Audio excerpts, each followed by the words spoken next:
to this meeting, as well as it is currently being shared on the screen. Are there any corrections or recommended amendments to the agenda as presented? Mr. Vice Chair, this is Teresa Davis. There was one noted correction on the meeting minutes, and I have that up on the screen, where the date was, there was a typo with the date. Okay, very good. And thank you for that amendment. So I will first, Teresa, if you could go back to the agenda, I will first ask if there are any objections to the agenda as presented, and if there are any recommended corrections. Okay, seeing that there is no objection, the agenda for today's meeting, the annual meeting of the North Carolina A&T State University Alumni Association, is approved as presented. The next order of business is for the adoption of the standing rules for this meeting. Since the standing rules were provided electronically in advance of the meeting to all members, I am now going to hand it over to our parliamentarian, Mr. Steve Cook.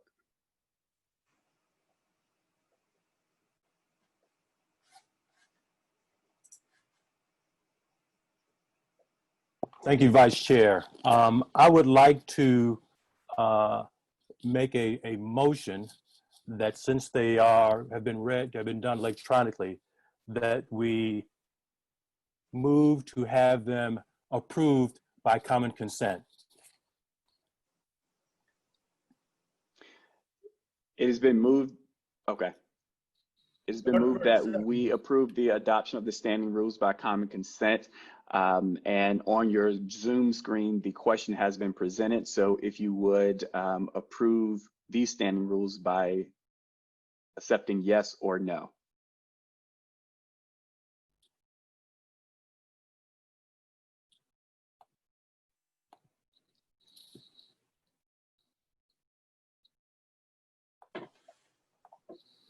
Teresa, is there an update that will come from you or your team? Mr. Vice Chair, there's over 50% in favor of approving the adoption of the standing rules. Fantastic, thank you. It has been properly moved and seconded. It has also been passed unanimously that the standing rules of this meeting have been accepted and approved. Thank you so much for that. The next item of business is the approval of the minutes from the previous annual meeting. The minutes from the meeting held on May 10th, 2019, and our lovely student union on the campus of North Carolina A&T State University have been distributed prior to this meeting. Based on that distribution and the thoughtful review of those members, our Executive Director, Teresa Davis, has presented on the screen that there is an amendment to the date. It was incorrectly stated as May 10th, 2018, but that has been corrected to Friday, May 10th, 2019. To those that are assembled here today, are there any additional corrections, changes, or amendments to the meeting minutes as presented? Yes, I have, and on the roster, I'm sorry, please state your name. Eleanor Dalton. Thank you. And it's showing that Eleanor Dalton was absent from that meeting, but I was there last year.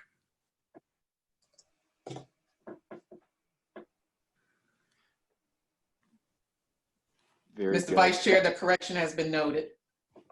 Thank you. Thank you, Teresa, and thank you, Ms. Dalton. Are there any other changes or amendments? Bladen Columbus was present also.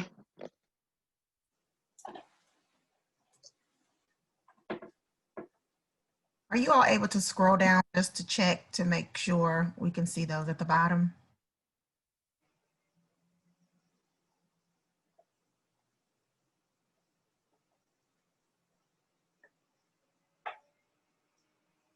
Teresa, this is Renelle from Metro Charleston Aggies. I was there as well. Celinda Brody, Rocky Mount Alumni Chapter. We were present also last year. Joy Haskins, Queens, Long Island chapter. I was present last year as well. Rebecca Red Jolly, Durham Alumni chapter. I was also present. Roanoke Valley, I was present.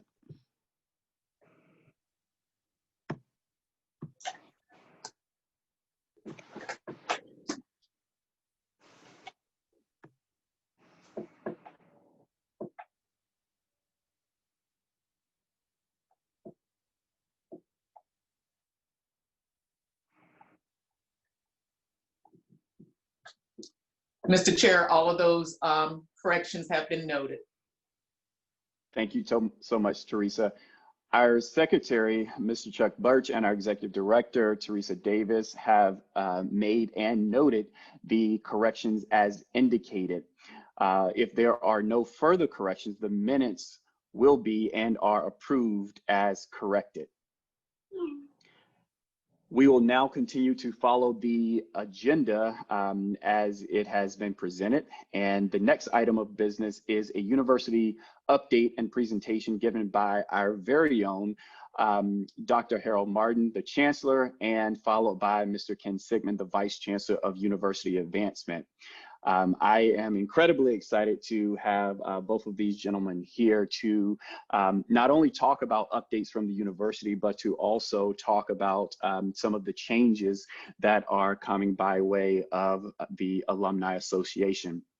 So again, I wish that we were in person, but we know that circumstances have deemed otherwise. But Chancellor Martin and Ken, I hope that you feel this warm Aggie spirit and this warm welcome from all of the Aggies, 237 to be exact, who are assembled here this evening.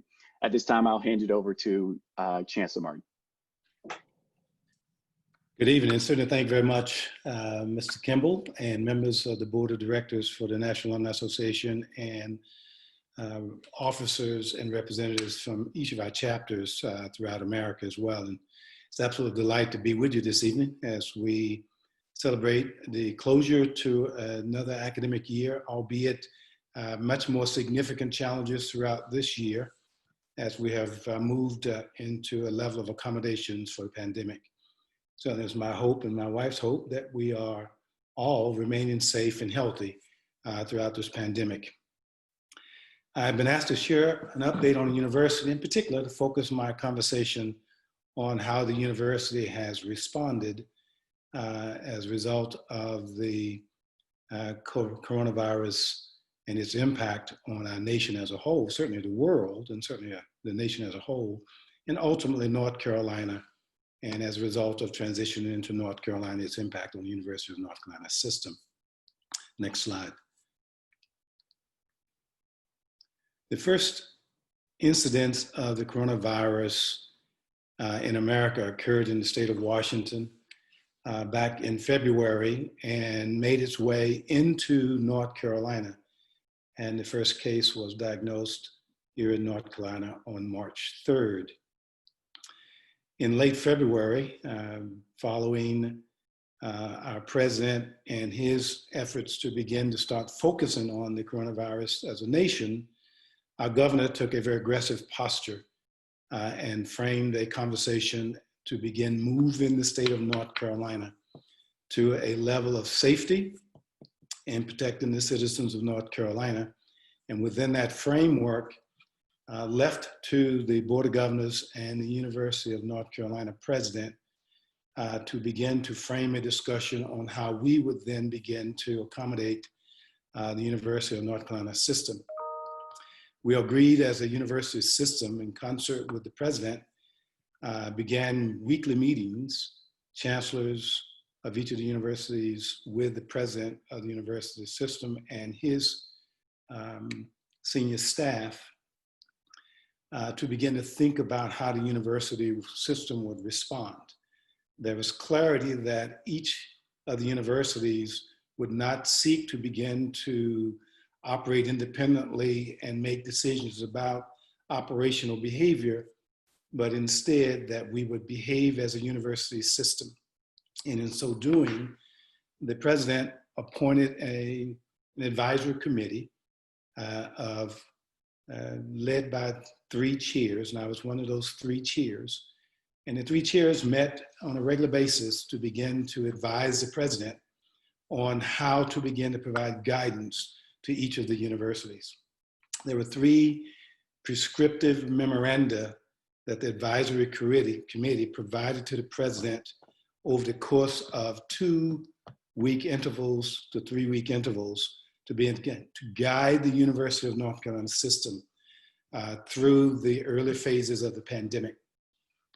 And as shared on this slide, the very first communications to the campuses began to instruct all of the universities to begin to move all of their students who were studying internationally to begin to bring them home. So there's a mandate that all international travel would be canceled and that all students studying abroad would begin to move home. We had about 30 some odd of our students who were on study abroad for the semester, either for the entire semester or for some segment of the semester. So we began to bring, with opposition, because these students were enjoying their educational experiences, but ultimately realized that they needed to begin to move home because the pandemic was beginning to spread much more rapidly in America and was beginning to impact significantly in those areas where a number of our students were studying abroad, in particular in China, Italy, and Spain, for example, where a number of our students were. Fortunately, we were able to move all of our students home safely in that first wave of consideration.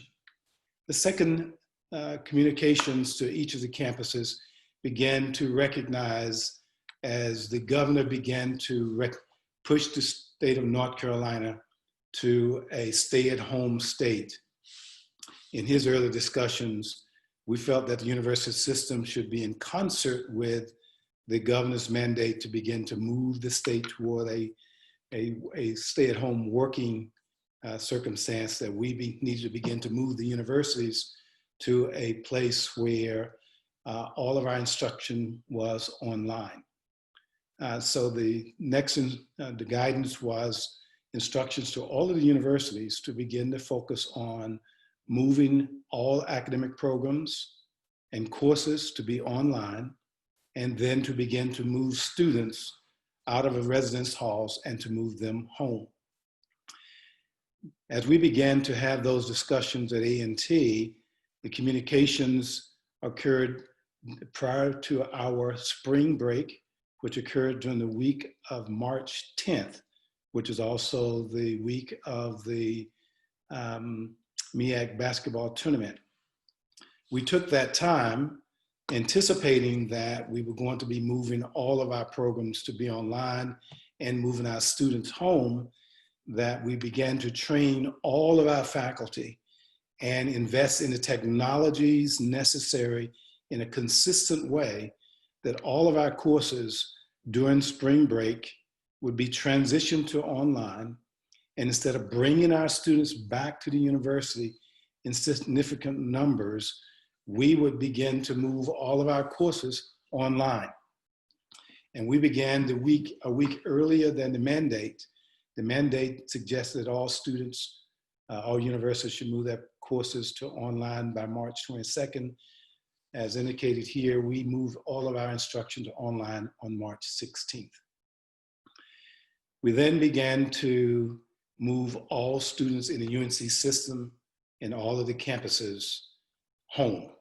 So we indicated to our students, effective March 22nd, all our residence halls would be closing and all of our students needed to move home and continue the balance of the semester with instruction delivered to them online. We canceled classes on March 18th and 19th to give our students an opportunity to load up most of their belongings so that they could then comfortably move home and get settled and allow themselves to be ready to continue instruction beginning the next week. We also recognize in the UNC system that there were a number of our students who were international students and could not get home. We also recognized that we had a number of students who lived in challenging circumstances and did not want to go home or could not go home. And that many of our students in the system were from rural areas of the South and America in general, where the internet was not available to them, and many did not have technology at home.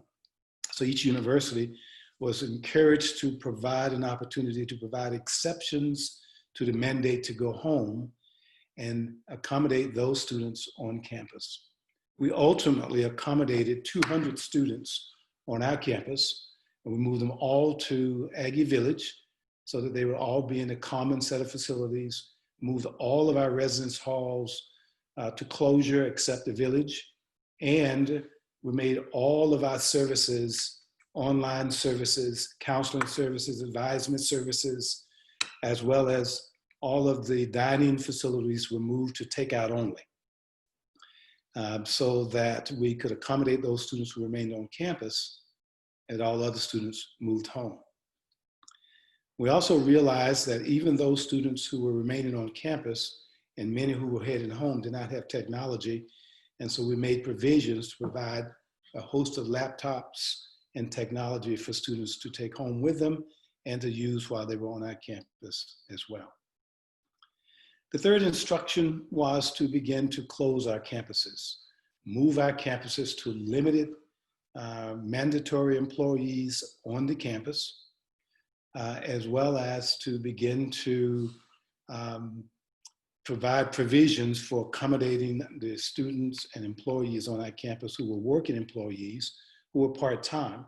And we made provisions to ensure that we were going to provide continuing employment for these part-time faculty and part-time staff and part-time students so that they would be paid to the end of the year. And those employees are continuing to be paid and those students are continuing to be paid today. We also recognize that we will not be able to have a face-to-face commencement. So all universities issued announcements to their graduating students, seniors and graduate students, that all commencements would be postponed. And that was issued during March 20th. So there was a dramatic shift in less than a month for all of the universities, and in particular our university, to move from face-to-face instruction to a level of limited employees working on our campus and all instruction being delivered to our students online. Next slide.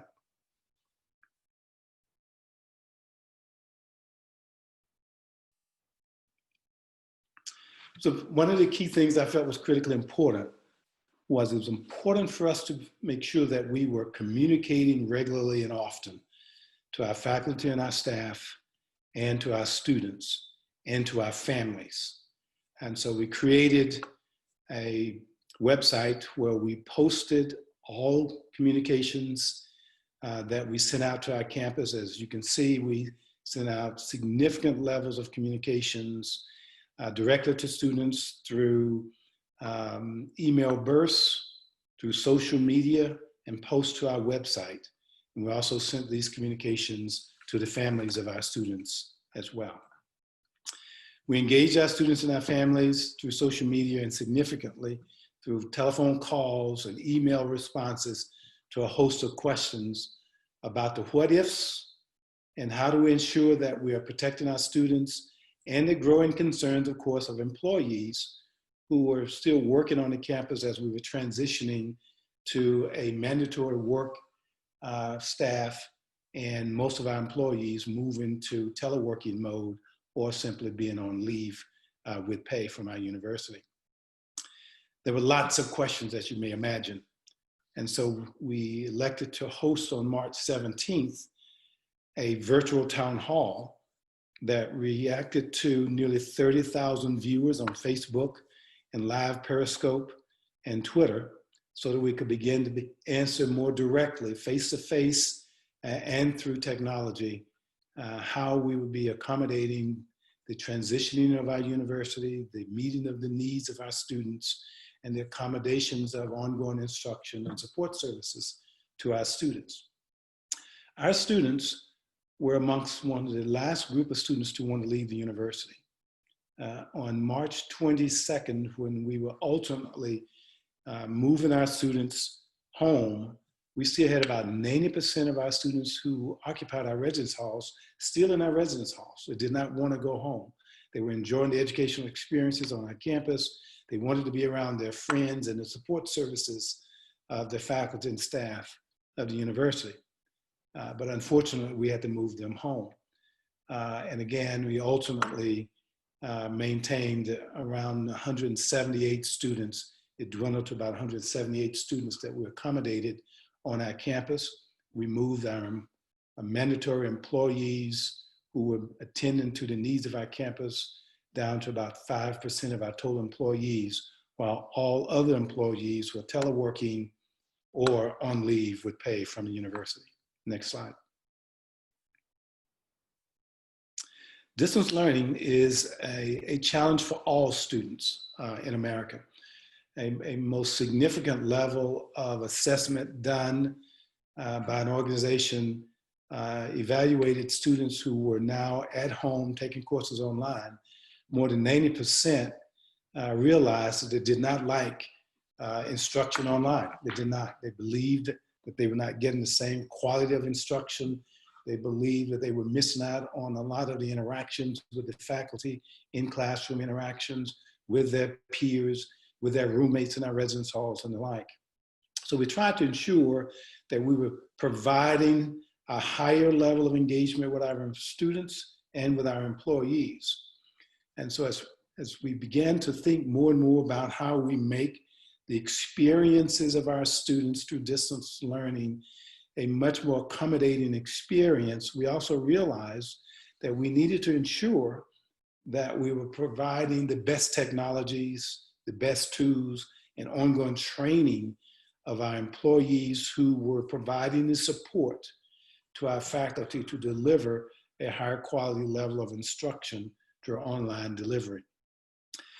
About 30 of our degree programs were already online through Blackboard, which is an asynchronous delivery of instruction.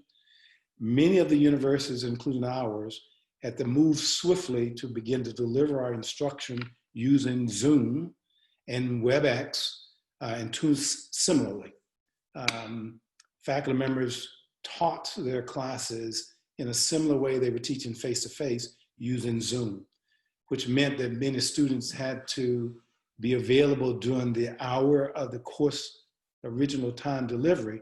If you were on the West Coast, that didn't work as well because of the 3-hour differences and the like. And so we had to begin to make adjustments to accommodate students based on time differences and the like. Next slide. As we began to realize the ongoing demands and challenges and frustrations that moving swiftly to being online, we also realized through the UNC system, as the chancellors met with the president and his senior staff, and as all of our universities were beginning to get feedback from our students, there were a series of demands that emerged from UNC system campuses and students. I would like to say to you that our students were some of the leaders in the advocacy for making sure that the university system was going to be committed to ensuring that there was an ongoing level of high quality instruction across the system as a whole. And students ultimately settled around several key things that were critically important to them. One was refunds, big deal around refunds. And I want to talk a little bit about that in a moment. Another area of great concern to students as a whole in the UNC system was a focus on grading. The students felt that they did not like online instruction, and so they wanted some exceptions to policies related to grading and policies associated with awarding grades and last dates to drop classes and the like. So out of the common discussions among the UNC campuses, there was an agreement that we would ultimately provide refunds. And all of the campuses would consistently provide refunds, specifically refunds for unused housing that was paid for the balance of the semester, and for dining. Students had paid for their dining meal plans for the entire semester. And so from the date that students were asked to leave the university and go home and participate in online instruction fully, all students at A&T were refunded housing and dining. And we have refunded all of those costs to those students who left the university and went home. Those students who remained on the campus were not refunded housing and dining because they continued to live in the residence halls and they continued to gain access to dining accommodations. The cost to refund those students their housing and dining balances came to about $8 million. And I'll come back to that in a few moments.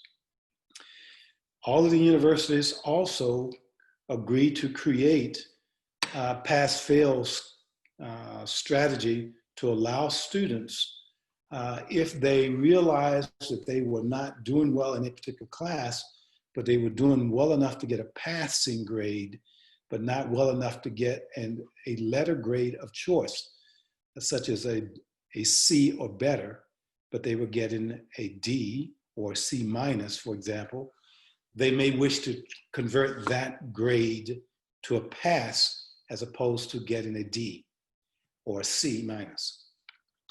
And so we crafted and approved a pass-fail scale for our university consistent with pass-fail policies that were created by most of the universities in the UNC system and around the nation as a whole. And we shifted our last days to drop classes and the like. The pass-fail scale essentially says to our students that if you don't like a grade that you are getting during the spring semester, you have until June 30th to decide whether you want one or more of your classes to receive a pass-fail versus a letter grade. Or you can pick and choose. You can select one or two of 5 classes you're taking to be pass-fail, and remaining courses you get a letter grade with. And those pass-fail courses will allow you to continue matriculating through the university and earn your degree with those pass-fail grades, which were traditionally requiring letter grades in those courses. We were permitted by our accrediting agencies to allow students with pass-fail in mandatory courses to graduate with pass-fails in those mandatory courses.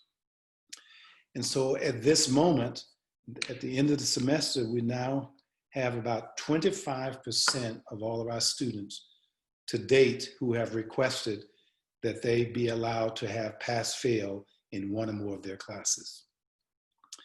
Additionally, we realized that as we were approaching the latter part of the spring semester, that it was highly unlikely, as we realized that the numbers of cases of coronavirus in North Carolina were continuing to trend toward a peak that will occur sometime in mid-June to late June timeframe, that we would still be required to be in a social distancing mode during the summer school period. So all of our universities moved summer school to online summer school as well.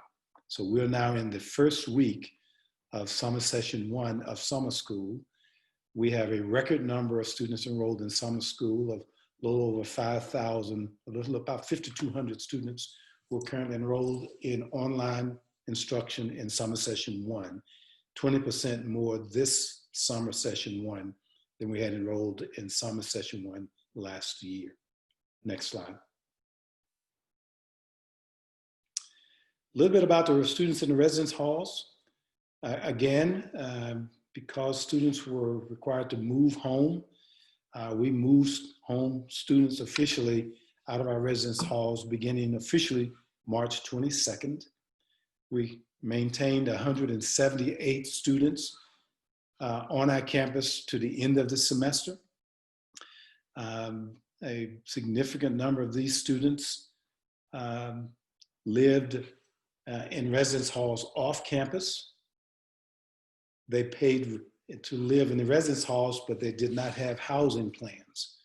We brought all of those students onto the campus, and those students who did not have housing plans, we gifted them meal plans so that they would have an opportunity to eat on campus through our dining facilities.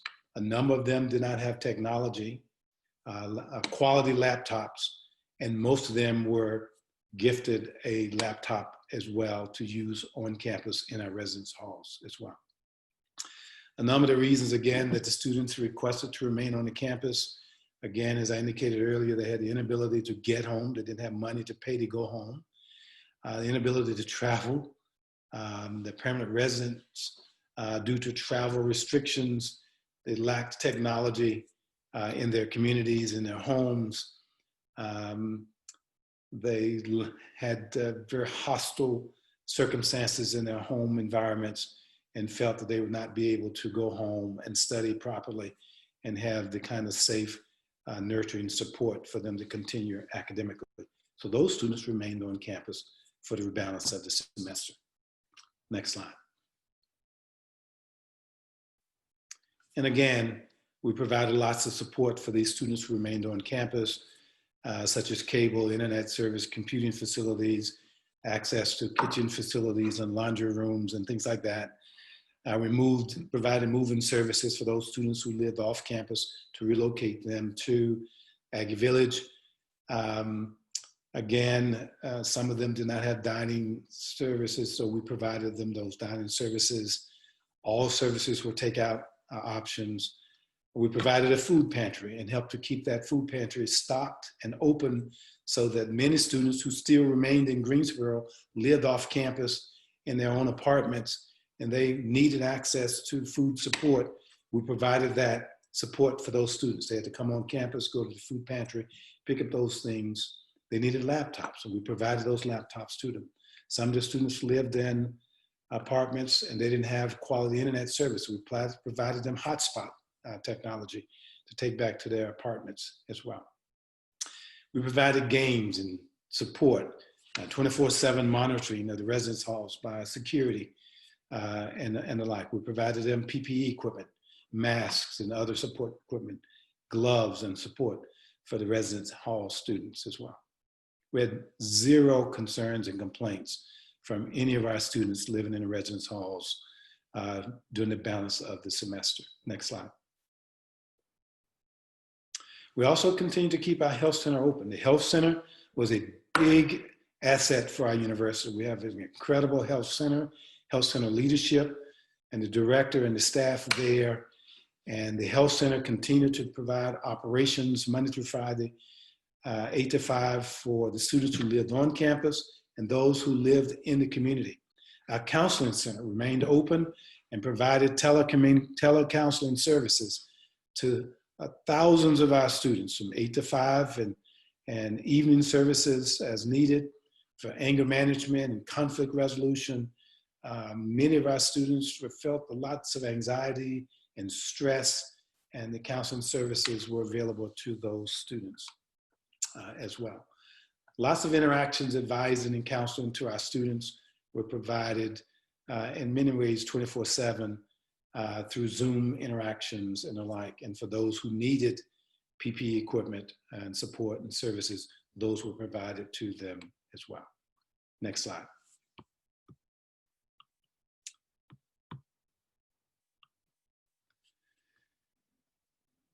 One of the things we found was that, again, a number of our students needed help and support in a variety of ways. A big shout out to you as alumni who stepped up and were very generous in responding to our university's request to provide financial support to the university to help our students. And as you can see from this chart, our alumni provided $157,000 of direct cash in support of our students. Those dollars were matched by the Spangler and Belk Foundation to tune of $40,000. We also received a grant from the Mellon Foundation of $110,000, also to support providing financial assistance to our students. Walmart and very recently Intel, in a Zoom meeting I had with them this past Sunday, have provided laptop gifts to the institution. Walmart provided a number of laptops to the tune of $16,250 of equipment and $2,500 in cash to help provide for software support and training of students and other support that the students may need with those laptops. All those laptops were allocated to students on campus and those students who needed them at home.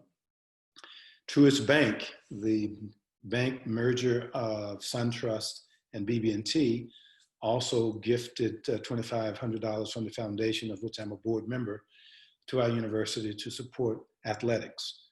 The gift from the North Carolina Pork Council of $11,000 also has gone to support our students as well. So you can see a total of about $362,000 of direct cash and in-kind gifts, not counting the Intel gift, which is now coming to the university.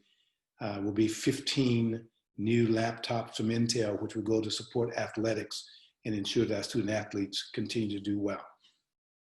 Again, these dollars were provided across students. About 2,400 students applied for special assistance for these dollars. They needed funds to provide food to support their families, transportation, technology. Some had special dietary needs and needed funding support. So we have allocated the bulk of these dollars to those students throughout the balance of the spring semester and now into the summer school sessions as well. Next slide. So again, thank you on behalf of our students in support of them to be able to help them accommodate and support and deal with and manage through COVID-19.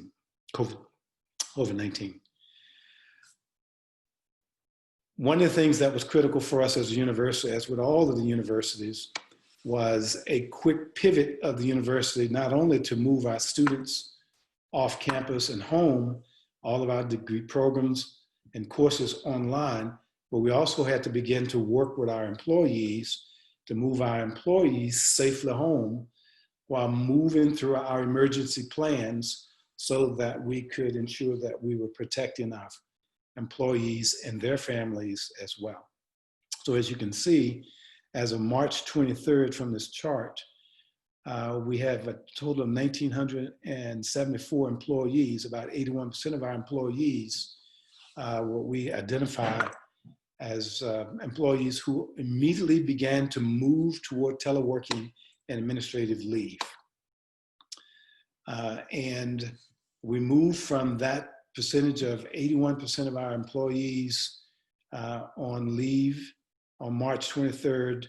By April 6th, we had moved to a mandatory employee work on campus of 5%.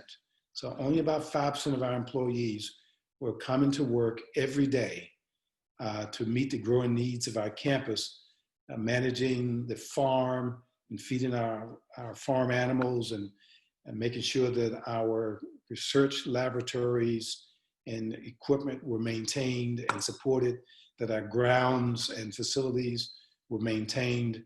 Only about 5% of our employees, and they were heavily protected with the necessary PPEs that they needed, masks and cleansing and support to ensure that they were going to remain safe as well. Next slide. Funding support and looking ahead budgetarily. As you may imagine, as we have written checks to reimburse our students for the balance of their housing and dining, cost us $8 million to do that. We've had to invest in additional staff to help keep our campus functioning. A part of the 5% of those employees to keep our campus functioning, we've also had to hire some part-time people because some of our employees in the mandatory 5% were in that at-risk population, 65 years of age or older. So we had to protect that population. So we hired more staff. We've had to purchase new technologies and additional technologies because many of our employees needed to have technologies in their homes. Some did not have quality enough Wi-Fi, and so a number of them were provided hotspot devices, laptops to take home, work with, and things like that. So we've spent a significant level of funding from our university's budget to accommodate the university continuing to operate and function in an effective way over and beyond what we normally would have spent.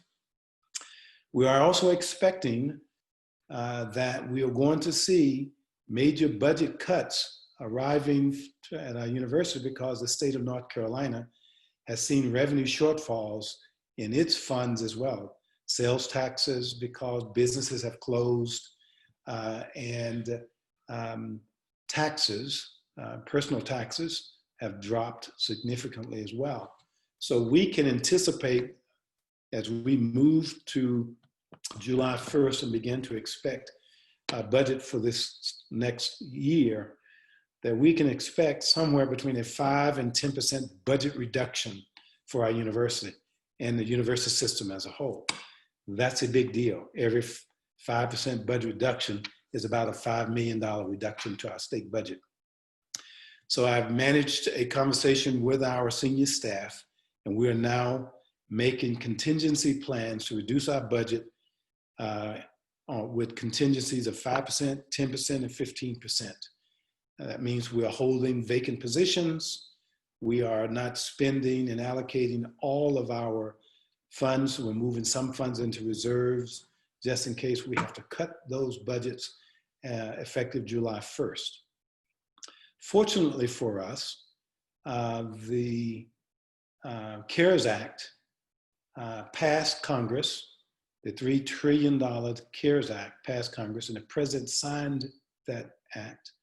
And within the CARES Act, there were also appropriations not only to help small businesses in America and large businesses in America, there were also funds allocated for institutions of higher education. So all institutions of higher education in America received an allocation of federal funds through the CARES Act to assist them. Because of the significant advocacy of our alumna, Alma Adams, and other friends of historically Black colleges and universities in Congress today, historically Black colleges and universities, because of our friends, had a special allocation for historically Black colleges and universities included in the CARES Act.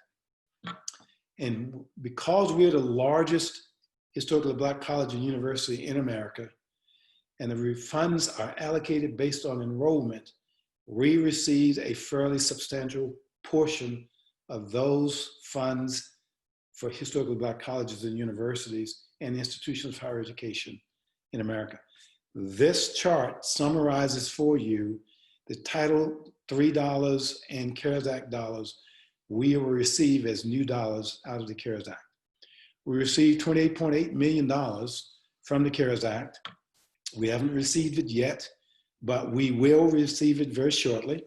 And we may use these dollars for several things: to aid our students, both in financial assistance to return to school this coming new year, as well as to support the needs of new and additional technology and upgrades to technology, and hiring additional staff to ensure that we're meeting the needs of our university's operations to accommodate the demands of COVID-19.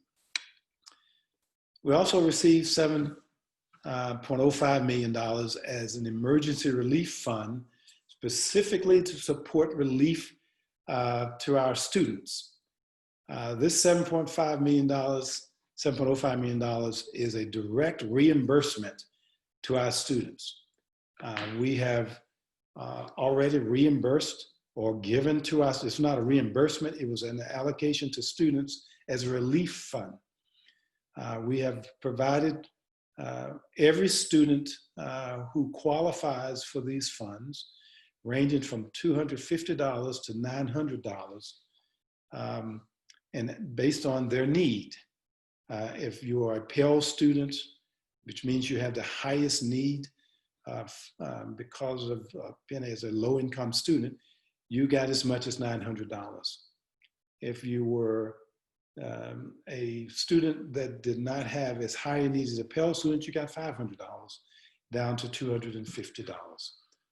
We have made all of those allocations now, and we have spent the roughly $7.05 million in a special relief to our students, and our students were delighted to have a $900 check or $500 check or $200 check show up in their accounts, on their debit cards, or a check arrive at their homes for them. We also are receiving $2.06 million from the North Carolina General Assembly to help us accommodate the expenses for our university to, again, deal with COVID-19 as we accommodate the balance of this year through summer school and now begin to start preparing for next year. All of these dollars that you're looking at, a total about, from what we will ultimately receive as special provisions, or one-time special provisions, will amount to about $44 million. That sounds like a lot of money, but when you start reimbursing students or supporting students,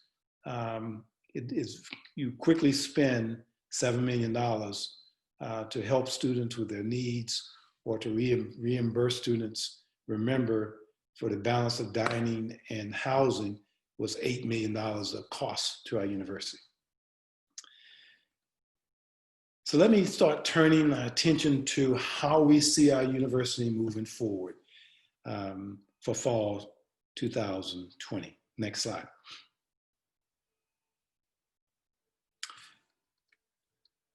To begin thinking about how we see our university opening this fall in all the UNC campuses, the president and all of the chancellors have worked through a set of guiding principles related to how we see ourselves opening the university coming this fall.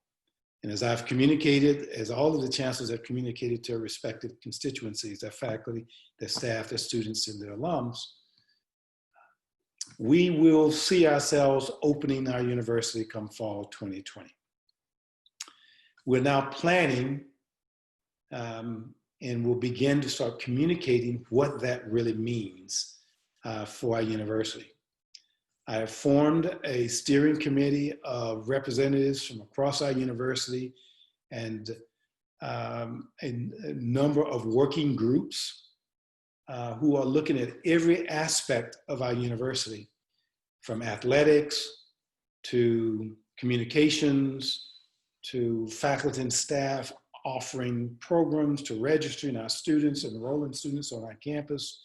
All of these working groups have faculty, staff, and some student representation on them. And these committees have been working now for 2 weeks, and they are really working hard and coming up with a variety of contingency plans for how we see our university opening come fall 2020. Next slide. You may go to the website and see those many committees and some evidence of the work as we think about the tough decisions that we've got to make about how we see our university opening this fall. These guidelines will have at the front and center of them how we see our university opening while maintaining the safety and health of our employees, their families, and our students as we accommodate them on our campus. Clearly, we expect that we will continue to maintain social distancing in place in fall 2020. We anticipate that we will have to have some vehicle for accommodating students in housing and dining, and that we will have to have masks, wearing masks, and that there will have to be regular and routine levels of assessing the health of students in residence halls, in our classrooms, and of our employees. And we're thinking through how that works. We recognize that across the UNC system, there will be a big demand for levels of testing across the UNC system. So the system office, the president, and the board of governors are making provisions with the medical schools in our system and health companies in North Carolina and around the nation to help us provide for, make provisions for ongoing testing. We know we're going to need millions of masks and rubber gloves and cleansing products. And the system is helping to accommodate the procurement of all of those products and PPEs that we're going to need across the UNC system, so that we can make sure that all of those things will be available to every university as needed and the volume we're going to need them. We also recognize that we are going to have to deliver our academic programs in some hybrid mode. So we're planning to have all of our degree programs ready online for fall 2020, with the expectation, though, that many of our students still want to come back to the campus. And we're going to have a process in place that allows us to make provisions for making decisions about what student population will be given first priority to come to the campus, to live in residence halls, to have face-to-face instruction or some subset of face-to-face instruction. Just so you know, we are amongst the universities in the system who have the highest percentage of growth in applications and percentage of students as new freshmen. We have about 16% more freshmen this year over last year who indicate their intent to come to A&T as new freshmen. And we have about 25% more transfer students who indicate their intent to enroll in A&T this coming fall. That's a large population of new students. We want to make sure that we are making provisions to accommodate as many of these new students as possible in a safe and healthy environment. And all returning students, again, who want to return to the university and continue instruction, either some face-to-face and some online instruction while living in our residence halls or living in private apartments in the Greensboro community, and how we make accommodations for them. We can expect that a high percentage of our students will want to live at home and continue to take instruction online. And we will make provisions for them to do that. That has implications for our university budgetarily, but that's the least of our concerns. Our greatest concern is that we provide options to our students and that we provide support for their being able to gain access to a high quality education and support services for them to continue to matriculate through our university and moving toward earning their degrees so they continue to move toward realizing their educational aspirations through our university. So what I know at this moment, next slide. So the planning committees have been working and we're now beginning to move to finalizing decisions for our university. My intent is to have a draft contingency plan in place by June 1st. That means that we're now beginning to move a lot of the what if decisions and discussions into framework around what the decisions are going to look like for us accommodating our classes, protecting our faculty who teaches these classes. Are they going to be online? Who's going to be teaching face-to-face? How will we accommodate students in our residence halls and in our dining halls? How will we test students? How will we test our employees? And again, ensuring that in the event we have students living in our residence halls and someone is diagnosed with high fever and symptoms associated with the coronavirus, how do we quarantine them, and making sure that we've provided provisions or made provisions to accommodate them in a highly quarantined space so that they also may continue to gain instruction while they are recuperating on campus or in a private space that we've made provisions for them. So what do we know at this moment that I can share with you? And I'll start bringing this to closure. What we do know is our academic calendar, we have finalized now, and we've communicated to our campus constituency, to our employees, to our faculty, to our students, and to their families, that our academic calendar will begin in mid-August, as it was always scheduled to begin. We're going to take away fall break. We'll begin classes on August 19th, and we will end classes at Thanksgiving. Whether a student is taking classes online while sitting at home, or whether that student is on campus, living in our residence halls, we will end classes on November 22nd, and all students who are living on campus will go home for Thanksgiving. We will administer all of our final exams online or take-home exams to students while they're at home. So students, once they go home for Thanksgiving, will not return to the university for exams. They'll remain home and do that online.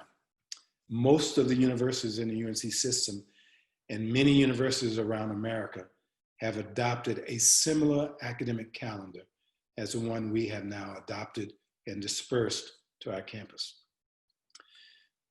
We are now in lockstep with the governor in beginning to move our university along a path of reopening. Remember, about 5% of our employees are currently working on our campus, while all other employees are either on leave or are teleworking. The governor announced today that he is moving out of phase 1 of his plan to move North Carolina back to working into phase 2. Phase 2 will begin this Friday. Our university has now finalized a plan to begin to communicate to our employees that we will begin to move our university to being open for business in a phased-in strategy beginning June 8th. While the governor is allowing employers to begin to open their businesses as early as Friday of this week, many of the businesses are delaying their opening, and so are we. We will begin scrubbing our university in those offices, in those buildings, elevators, hallways, bathrooms, and other facilities on our campus beginning Monday, and we'll take 2 weeks to do that.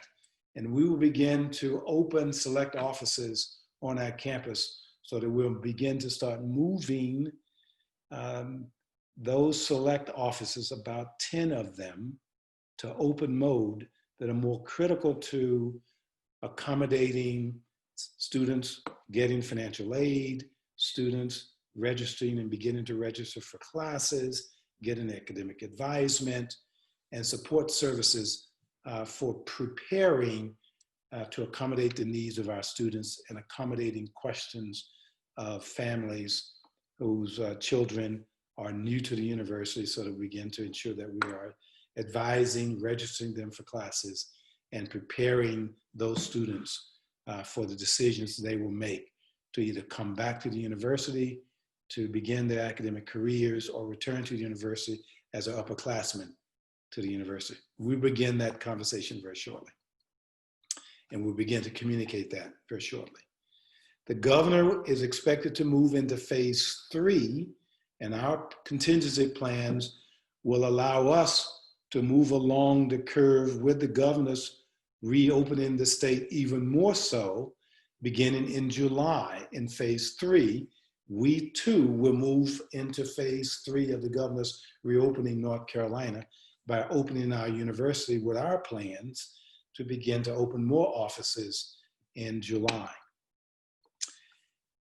And then we will move through phase 3 with the governor, and we will move into what we call phase 4, which moves into August, where we will begin to accommodate students who have made the decision and have been approved to move into our residence halls in early August to mid-August. Those students will begin to move to North Carolina if they're out of state and move from various places in North Carolina into our residence halls. And that will be a well-defined strategy. How they will be tested, will be social distancing, and we will be requiring a well-defined, very high intensity scrubbing of our university on a regular basis, on a daily basis, so that we ensure that we're protecting our employees and hence protecting our students. That gives you some framework, next slide, around how we see our university preparing to open. Next slide, please.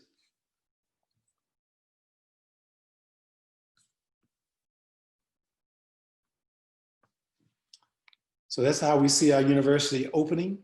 Again, we're looking at academic affairs, and we're looking at budget, how we deliver our programs, how much it's going to cost us, how we see ourselves, the impact of our budgets, how we see enrolling students and accommodating them in our residence halls and our dining halls.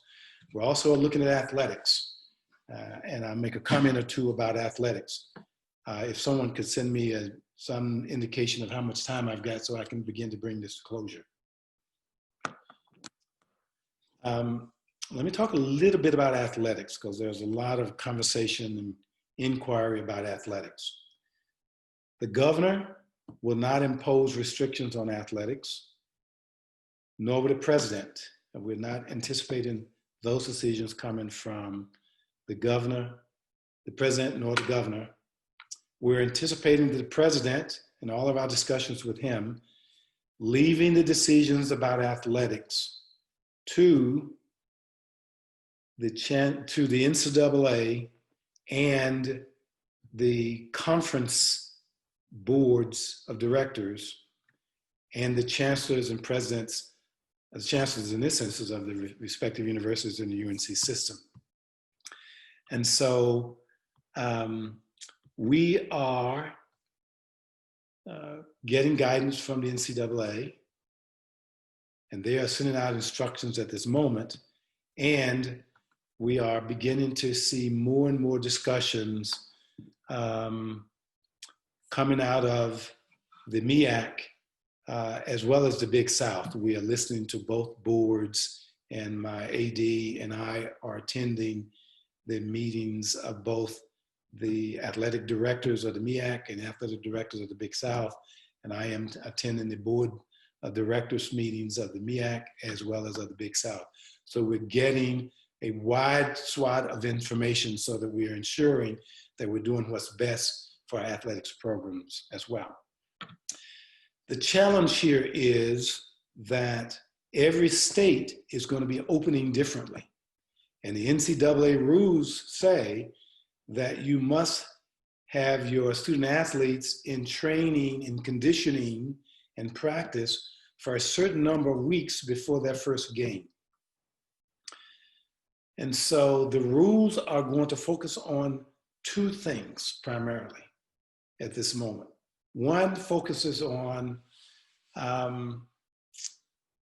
normalizing the schedules so that the conference can ensure that all of the members of the MEAC in this instance, and for football, would have had an opportunity for those states to open sufficiently and those institutions to have had enough time to bring their student athletes to the campus and be engaged in conditioning and practices sufficiently long enough time to meet the requirements of the NCAA, because our conference overlays a large number of states from Maryland and Delaware to Washington, D.C. as a district, as well as North Carolina, South Carolina, and Florida.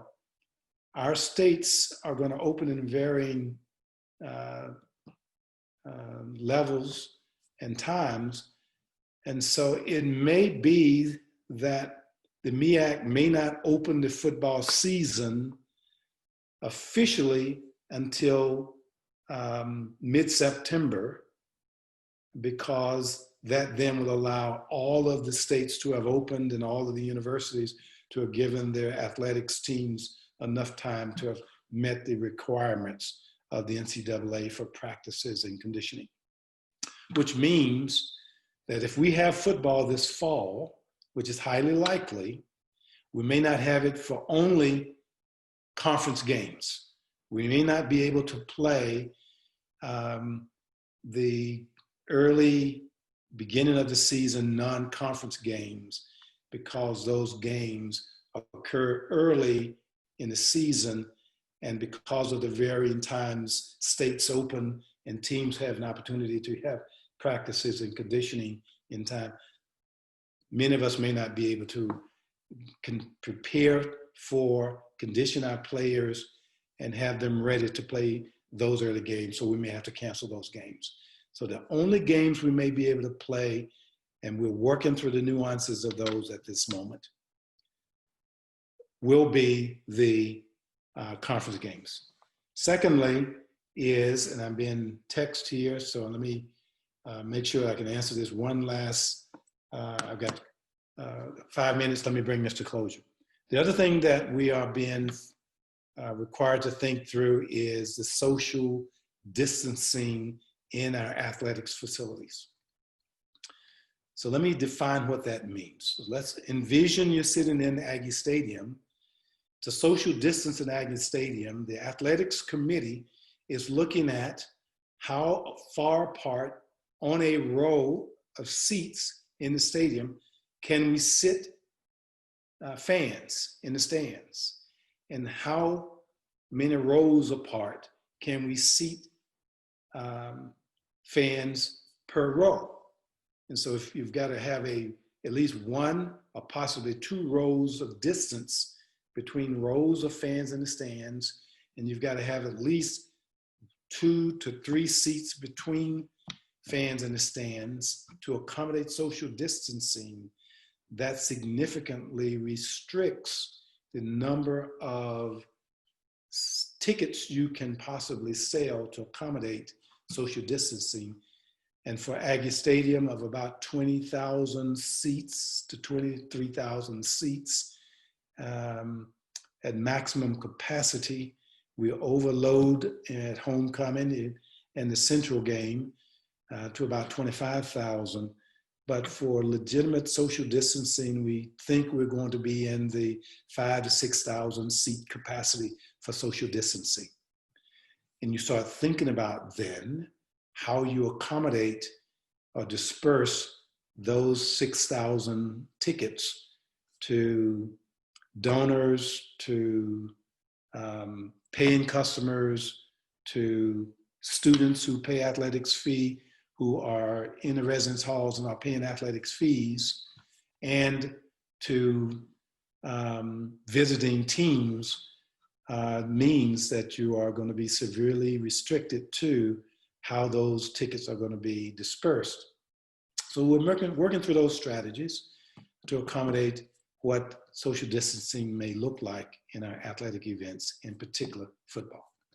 So that gives you some sense of the really significant and detailed discussions we're having about preparing our university to manage through summer school and begin to start preparing to accommodate opening our university for operations in fall 2020 to maintain a high level of safety and consciousness of health and protection of our employees, as well as the students of our campus and visitors to our campus. That gives you some indication of the intensity of discussions we're having as we prepare for contingency plans for fall 2020. And so I'll leave it at that. I appreciate the opportunity to have this opportunity to talk with you. It's hard to have these types of discussions where I'm not able to look you in the face and be able to respond to questions. And I think Teresa indicated she is going to accommodate at least 2 to 3 questions. Yes, thank you, Chancellor. And Mr. Chair, if I may move forward with the Q&A. I see a couple of questions in the Q&A queue. Thank you all for submitting those questions. I will note, as the Chancellor indicated, no more than 3 questions at this time. Any questions that are not answered during this meeting, we will make sure to document those questions and provide the answers and post them either in the Alumni Times or on our website. In the interest of time, we will have to limit our Q&A. So thank you all for your patience. And I also thank everyone on Facebook Live. I know we've had some technical difficulties, but thank you all for your patience as well. Chancellor, the first question is the reopening of the state of North Carolina is pretty aggressive. Seems like the university is following suit. When August comes and a young person or their parent/guardian decides they do not feel it is safe to return, how will they be accommodated or supported in that decision? Excellent question. When we roll out our strategy for opening our university in the fall, we will communicate this. Some additional communications will come out tomorrow. I'm reviewing that communications now, and we'll finalize that tomorrow morning with our communications staff. And communicate with families and our students about the options they will have. For example, we will say to all of our students and their families, you will have an option as a student and a family to decide whether you want to return to the university and will need housing for this fall.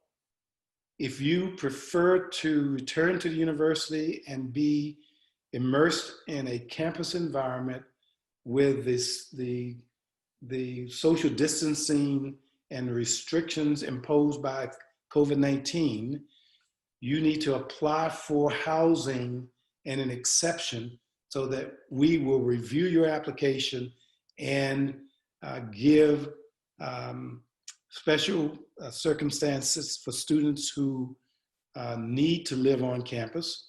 And we'll begin to evaluate and give those families and those students approval to live on campus. So you will have the option to apply to live on campus. It's not mandatory.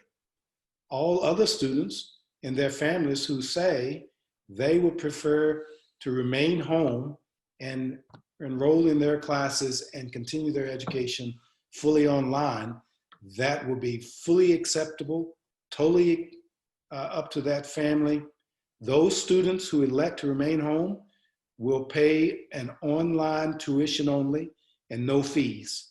And so their financial aid will assist them in paying their bill, and they will pay an online tuition. That tuition is lower than the normal tuition to live on campus. They will pay no fees. That student who elects to live on campus will be given special permission to live on campus, and there will be a set of rules and circumstances for how they will be allowed to live on campus, dine in our dining halls and the like, and take classes face-to-face. So you will have a choice. What we're trying not to do is move as aggressively as the governor is opening the state. As I indicated, the governor is opening the state for additional business beginning on Friday.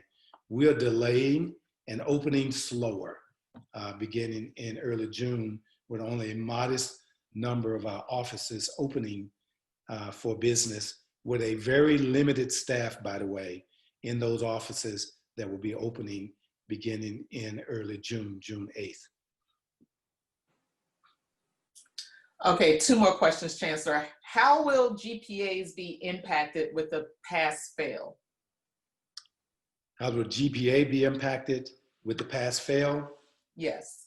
Only the grades where a student has elected to receive the letter grade of A, B, or C in that class will be integrated into their GPA. And their grades, their GPA will be calculated based upon the credit hours accumulated with a letter grade. And the instances where a student got a pass in a course, that's 0 credits toward the GPA. Those credit hours will be not added into the denominator in computing the GPA. Let me say that again. Only the courses where the student gets an official letter grade because they chose to get the letter grade for that course, only those letter grades will be included in the courses and the student's GPA. The pass-fail courses will not be computed in the GPA. If they got all A's in 3 classes and they got pass-fail in 2 of their 5 classes, they still have a 4.0 because they got all A's. Okay, last question, Chancellor. Let's see. Nursing majors must do clinical day hospitals, etc. Will they receive priority in the fall? Yes, we're working with all of our academic program areas where there are, like teacher education, where there are clinicals, nursing requires a clinical, and there are a couple other programs that may require clinicals or hands-on experiences. Those students will be given preferential treatment or first rights of opportunity to gain access to housing on campus, yes. Okay. Other than a comment to thank you for your leadership, Chancellor, that's all that we have for this evening, and we certainly appreciate you taking the time this evening to meet with us. Thank you very much, and I so hope for that. As the information provided has been a significant amount. If there are additional questions for follow-up, Teresa, you can help me accommodate those, and we can provide some answers through the Alumni Association Board and through your office to accommodate our alumni with additional questions.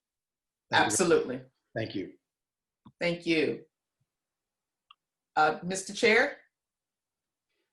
All righty. Thank you again, Chancellor Martin, for that very, very thorough update from the university, particularly regarding how we stand as a university amid such an uncertain time.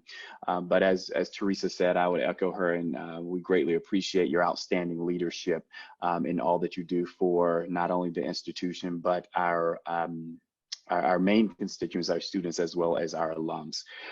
Without any further hesitation or pause, I will hand it over to Ken Sigmon, our Vice Chancellor of University Advancement, to provide a university advancement, which will be followed by Teresa Davis to provide the State of the Association or the Executive Director's report. Or I think we'll get to that. Yeah. When but hand it over to Ken now. Great. All right. Well, thank you, Mr. Vice Chair, board members and alumni and chapter presidents and those of us on Facebook. I wanted to hope that you all are safe and staying well during this pandemic, but wanted to spend some time with you tonight to talk about just an update on really 3 things that we've got going on in university advancement, and spend obviously the bulk of the time on the decision around our move to a new model for alumni relations. But first, I want to just give you an update on the campaign, because despite the coronavirus or COVID-19 pandemic, the campaign continues. And so, as you can see, as of May 1st, we were at 93% of a revised goal. When we set out on this campaign a number of years ago, we had an initial goal of $85 million. We surpassed that goal this past year, thanks to the generous support of you all and others who support the university in so many ways. And so we set a new goal of $100 million, confident that we could get there by December 31st of this year. And so you can see we are at knocking on the door of $93 million right now in terms of support. And as you can see, the priorities for the campaign, first and foremost, student support, to make sure that we can provide the kind of support that not only recruits and retains a variety of students, both need and merit-based, but also support for students to allow them to successfully complete their degree at A&T. And so we've raised almost $46 million in this campaign that is directly in the form of student support. So we thank you for that as well.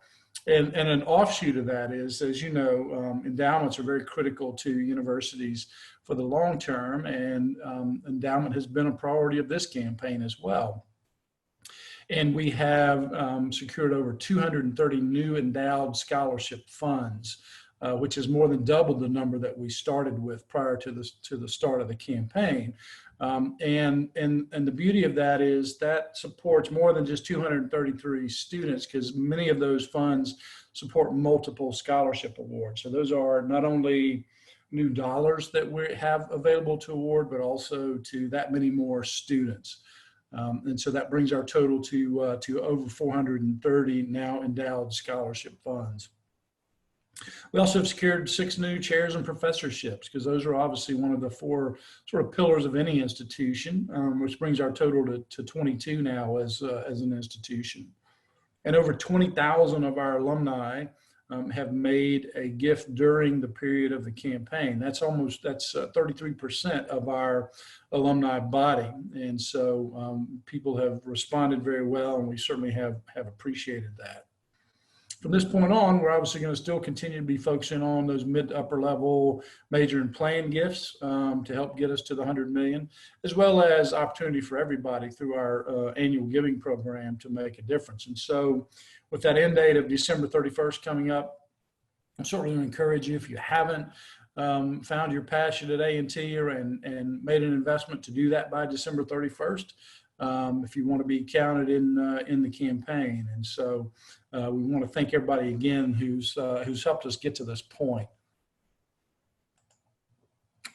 Another interesting project that we've been working on that we started down the road with the Greensboro Rotary probably a year or so ago, as they approached us about a carousel project that they wanted to have done at the Science Center. And if any of you have been up to Science Center, Lawndale Avenue, and the park up there, then they had a space they wanted to bring a carousel dream to fruition, and asked us if we would at least be a participant in that. And we saw an opportunity there to not only support the community, but also to be a part of the history of Greensboro and talk about how important A&T was to not only the history, but the culture of Greensboro and beyond. And so we began down this road of working with them. And any of you have been around a carousel, storyboards and rounding boards, as well as the figures on the carousel. And so one of the features you'll see on the rounding board of the carousel will be the A&T 4 in front of the Dudley building, as well as the celebration of not only Ron McNair, but Tuskegee Airmen as well on one of the other boards as well. But probably the most important feature for not only those of you who have kids, but maybe grandkids, or even if you're still a kid at heart, is going to be our own Aggie Bulldog figure that people will be able to not only ride on, but certainly we hope many of you bring children and grandchildren to get your own pictures made on the Aggie Bulldog that is now part of the Greensboro Rotary Carousel. Unfortunately, again, because of the coronavirus, the opening of this project has been delayed. It was supposed to be open by now to the public, but is going to be delayed now probably until later in the summer. But it's certainly something that we'll promote, and we'll make sure that you're aware of, because I think this project turned out really well, and we're really pleased with not only the representation overall, but the opportunity that people will have for some great pictures and some great fun. So I want to touch on more of a condensed version around the discussion of the alumni relations model for the university. We have presented many town halls already to date with various chapters and chapter presidents, and so we've posted those. If you want to see the full presentation, it certainly is out there for you to see. I'll touch on some of the highlights, but I'm certainly happy to answer any questions as well as I go through this. And I'll talk a little bit about the process. But as you can see, and if you remember back to our Board of Trustees meeting on the 24th, we did inform them that we were making a decision to move away from the integrated model for alumni relations. And when we talk about an integrated model, that is a sort of a model that brings together a university office for alumni relations, as well as the 501c3 alumni association to build some synergies around alumni relations. So it's what in the business we would call or consider a hybrid model for alumni relations. The history has been that organizations and universities started with a independently incorporated alumni association and didn't have a staff at the university. And so all the university relations activities were done by this independent alumni association. And then as financial pressures and technological disruptors and membership issues came along and revenue issues came along, many moved to an integrated model where they became more integrated with the university to not only get operating support, but also personnel support. And then ultimately, some have now moved to the model which we have adopted as well, of rolling all of that under an Office of Alumni Relations to gain some not only synergies, but effectiveness and efficiency gains there as well. And I'll talk about some of those as well. So as a result of that decision, the Alumni Association will cease to exist as an affiliated entity on July 23rd. And obviously it's governed by the UNC Policy Manual, as well as the bylaws and the MOU between the university and the Alumni Association. And so those assets of that exist in the association now, primarily three sets of assets. One is operating funds that are current use and used for daily operations. A quasi endowment, which is a fund that while it does not have to be maintained long-term, is treated like an endowment for not only investment, but spending purposes. And that has supported the National Alumni Scholars Program. And then ultimately the permanently endowed funds that we only spend the earnings off of those funds in order to support the programs that donors have intended to support. Those assets will be maintained in their current form, but just rolled under the new foundation for North Carolina A&T State University, and then the operating funds under the Office of Alumni Relations. So if you've been paying attention in the last 10 years, let's say when Chancellor Martin arrived, we have really taken a very comprehensive look at all of our functions related to the university. That's everything from the academic restructuring, where we have eliminated some colleges, created new colleges, merged colleges to come up with a new structure. And we've also looked at all the affiliated entities of the university, from the way we conducted athletic fundraising and now evolved that into what you now know as the Aggie Athletic Foundation.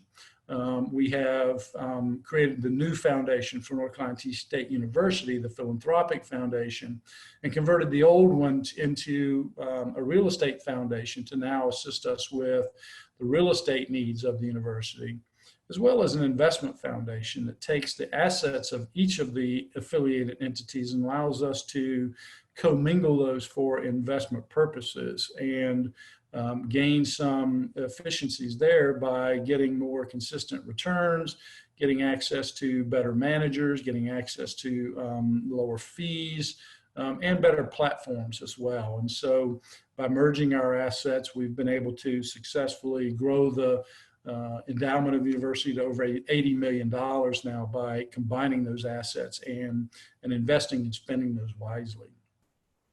And so having moved to an integrated model about 6 or 7 years ago, that was one of the remaining areas that we felt like needed to be assessed, not only for the effectiveness of the integrated model, but had it achieved what we had sought to achieve when we moved in that direction? And then ultimately, were we wedded to the future of that model? Were we willing to look at another model? I've been asked along the way, what sort of if you did a survey of institutions, what would they look like? And the answer is you would see institutions on all different spots on the spectrum, if you will. There are some that have had historically very strong membership dues paying alumni associations that are still intact and can support themselves financially. Probably the strongest in our backyard is UNC Chapel Hill. You'll see some that have an integrated model. NC State would be a prime example of the staff and funding coming from the university, but still maintaining assets under a separate 501c3 for the Caldwell Scholars and other things. And then you would see others who have moved into a purely Office of Alumni Relations, fully funded and operated by the university model, such as our neighbors at UNCG, farther afield at University of Texas, Arlington, Connecticut, and other institutions like that. So it was one of the things that we felt like needed to be done. We started these conversations with the board of directors a year or so ago, as well as the advancement committee of the board of trustees, to think about engaging a consultant who could give us that independent review of our alumni relations operations overall, the integrated model, and the future for that integrated model. And so we engaged that consultant earlier this year, who came on site, conducted interviews, reviewed all the pertinent documents, and talked to the board of directors, talked to members of the board of trustees, talked to the advancement team, the alumni relations team, some chapter presidents and others, to get a good feel for the path forward. And that would either move into a plan for conducting what we would call a SWOT analysis, they call a SOAR analysis, and then ultimately into a refreshing of the original strategic plan of the Alumni Association that we not only as the university and advancement and alumni relations were part of and agreed to, but also the Alumni Association. I will, let me back up though first, and one of the things that I always have to dispel many times in these discussions is, first and foremost, are we merging with UNCG? And is this just one more step that allows us to make that transition easier? And first and foremost, the answer is no. Those questions do not come up in any official channels or meetings. And you have to sort of look not only historically, but going forward to understand that we are two distinctly separate institutions with two not only historical, but current missions that it wouldn't make sense to merge the two. We are a land grant institution. We have agriculture and engineering, and STEM focused, as well as the liberal arts. UNC Greensboro has been primarily a teaching college, not offering a lot of graduate degrees outside of master's degrees, do not conduct research, all the things that are expectations of us as a modern land grant institution. And so there'd really be nothing to be gained by not only what you'd have to go through from a faculty standpoint, a college merger standpoint, as well as all the research activities and things like that that go on that would make that not only a feasible decision, but an effective or a cost-effective decision. The second one is that we certainly are not eliminating alumni chapters as part of this decision.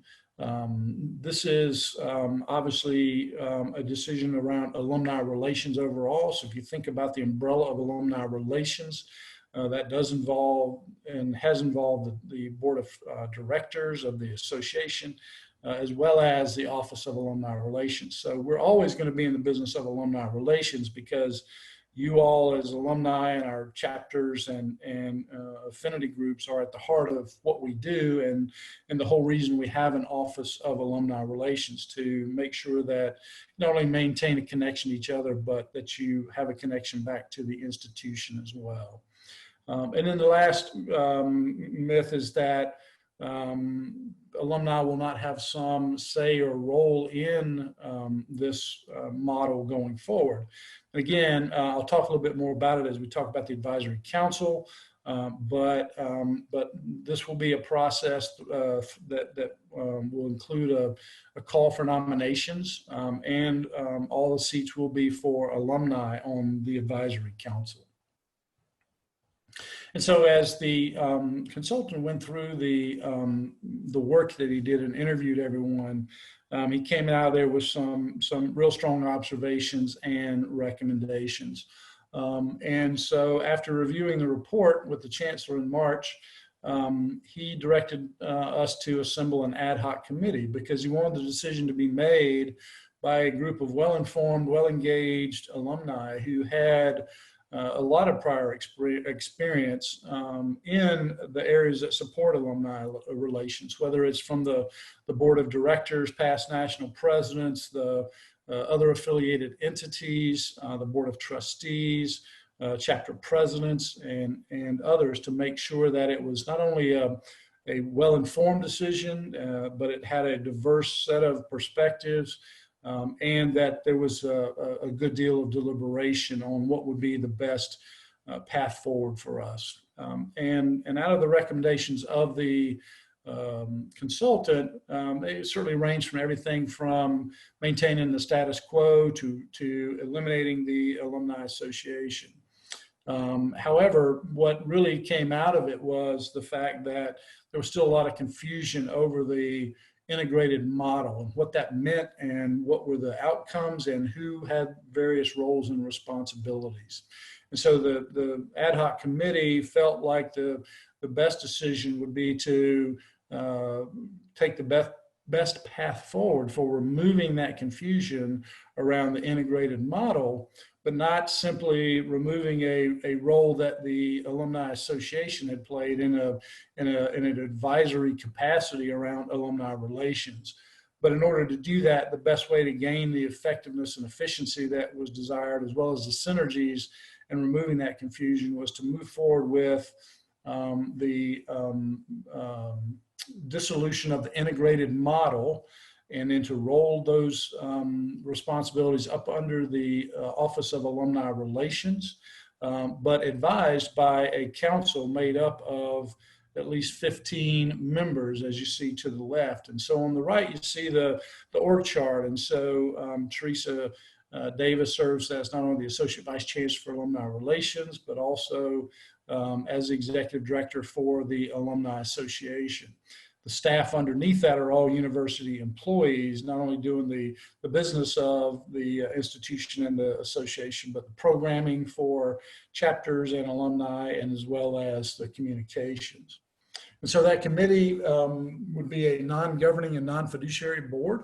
but would be charged with providing strategic guidance and input into alumni relations activities, programming, communications, anything that we're doing in the area of alumni relations. Those 15 members will be chosen by the Chancellor and chaired by a designee of the Board of Trustees chair, and be a more active member in the Advancement External Affairs Committee of the Board of Trustees.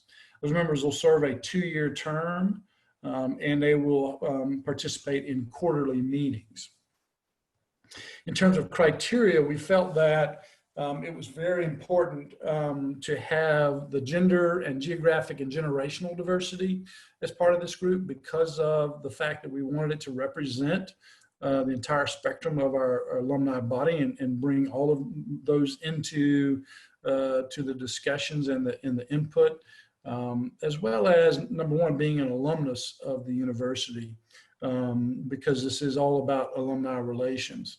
We also felt that it was important to have a record of financial support. It doesn't have to be at a significant level, a major gift level, if you will, but at least have a track record of giving that's commensurate with the amount of time that they have been out as an alumnus. And then a record of prior service to the university or one of its affiliated entities, because the committee and others wanted to ensure that the people that were going to be selected for this advisory council not only had experience in the affiliated entity model, perhaps either with AAF or one of the other foundations, maybe an advisory council at the college level, a chapter, or just been a good volunteer over the years for alumni relations activities, to make sure that they were an active participant, but then they also added value to those things that they had done in the past. And so all that reviewed the criteria felt like that was an important part of the criteria. And so we have immediately set upon developing the charter for that advisory council in terms of laying out the expectations we have for them, and then as well as that criteria we just talked about for member selection. And then developing specific job descriptions for council members, and then a nomination form, because come June 1st, we want to put out a call for nominations that is going to reach as many alumni as we possibly can to give us a good representative sample of people nominated to serve on this advisory council. And during the month of June, after the nominations, we certainly want to make sure that the people nominated meet those selection criteria we talked about. And then we'll be recommending a set of people to the Chancellor and the chair of the Advancement External Affairs Committee for consideration for that final selection come July 1, so that we can not only select those members, but then confirm their service, make sure that they are still willing to serve and understand what that service means.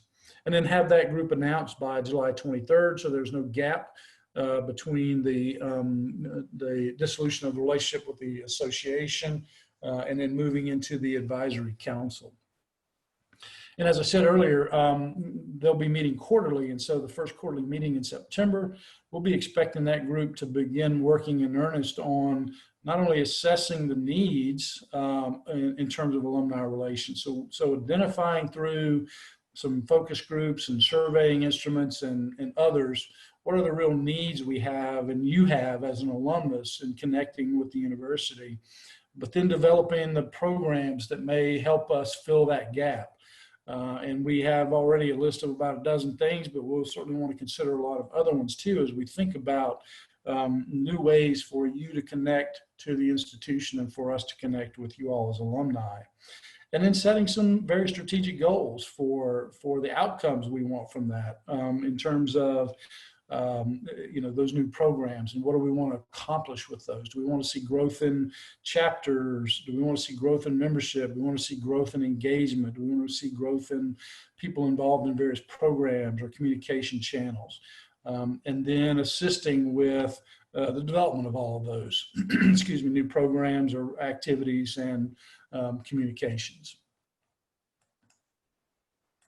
And so as we talked through this, obviously you always want to come out of something with a clear idea of what benefits or gains you will get from it, and weighing the pros and cons of the various recommendations around whether we continue with the status quo all the way through changing the model that we have. And so all felt that the more direct lines of communication and support and programming to not only chapters but alumni could be gained by streamlining, first removing the confusion around the integrated model, but then streamlining that that access and that communication through the Office of Alumni Relations, and then through the Advancement External Affairs Committee, right all the way up to the Board of Trustees, not only for being the voice of alumni all the way up to the highest levels of governance of the institution,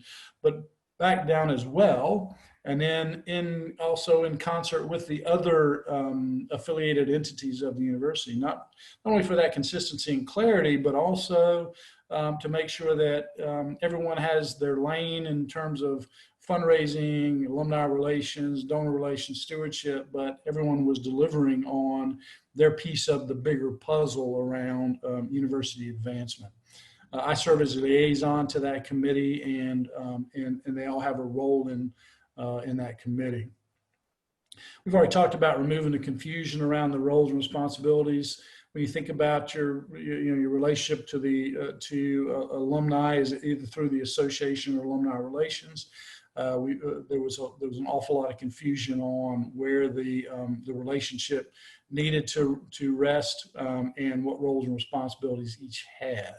And so eliminating that confusion there and streamlining that and rolling everything up into one office made a lot of sense, because the university's Office of Alumni Relations is already the staff that supported any of the operations of the association, already supported all the activities around homecoming, alumni reunion weekend, our young alumni council, our student alumni, anything that goes on from an alumni relations standpoint. And then the cost savings that were to be gained by that could be reprogrammed into other things, whether we're talking about staff needed to help support additional programming and communications, or the programs themselves.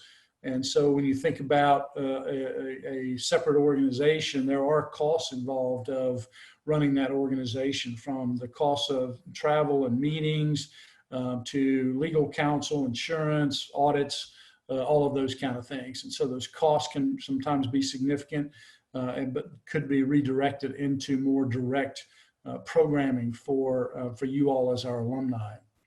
And then allows the staff the ability to really focus more of their time on alumni relations without the opportunity cost or distraction of running a separate organization.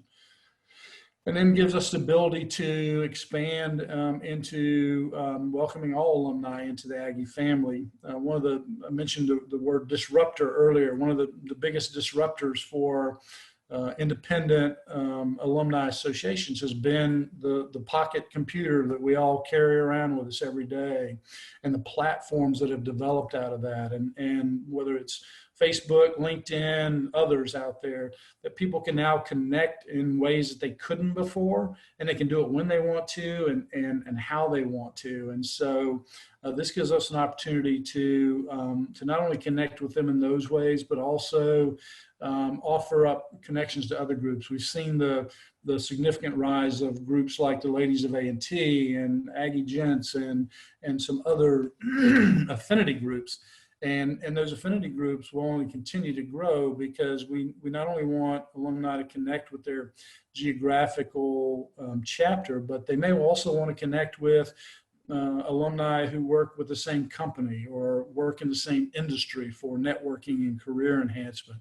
They may want to connect around extracurricular activities when they were students, whether it's former band members, former athletes, former members of SGA.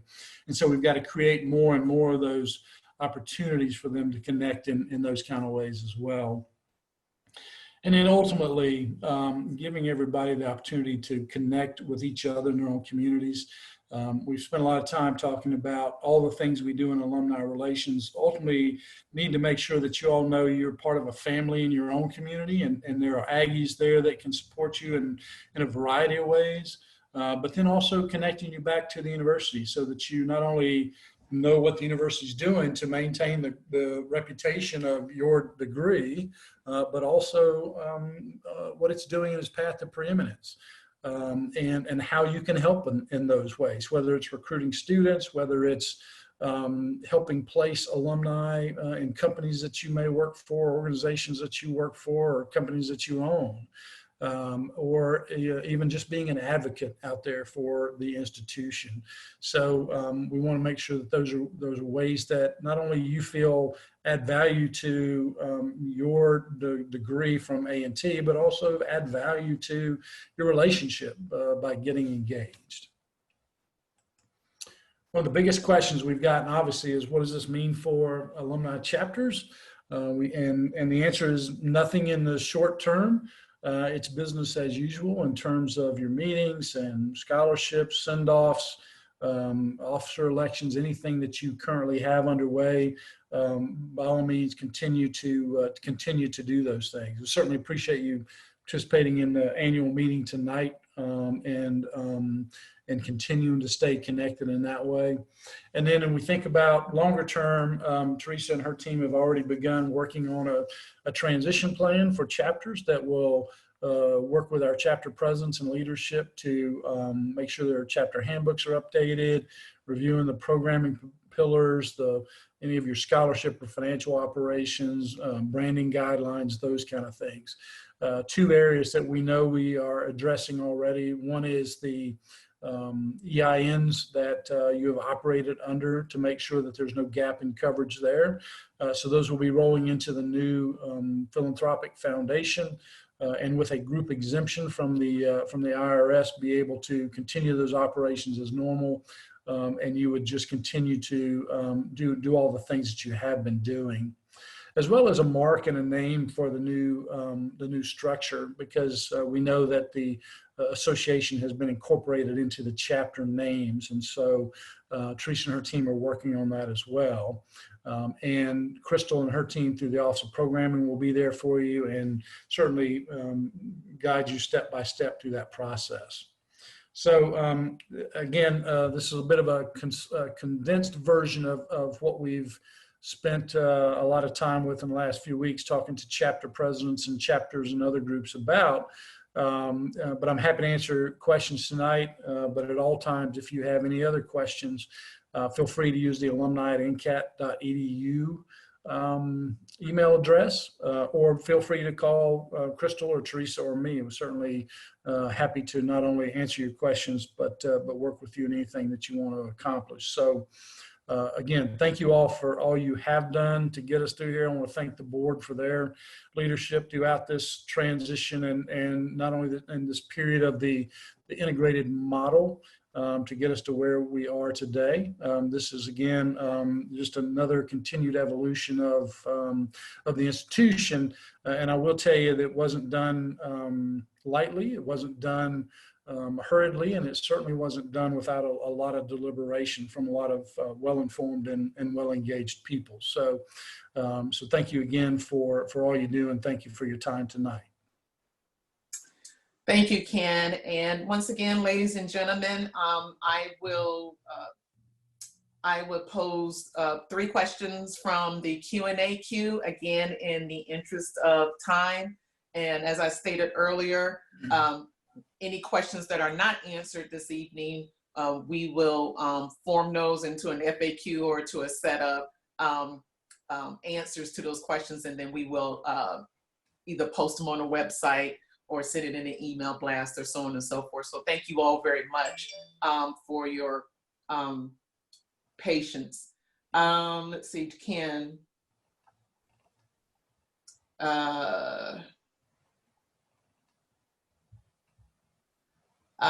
For clarity, the move to the new alumni model was the decision of our university administration and not that of our board of trustees?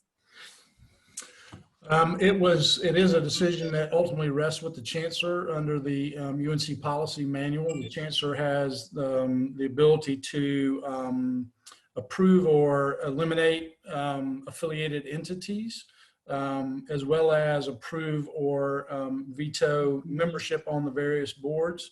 But obviously it was informed by an ad hoc committee that included members of the Board of Trustees and was brought before the Board of Trustees just so they were aware of it. But ultimately that is a decision that can be made at the chancellor's level.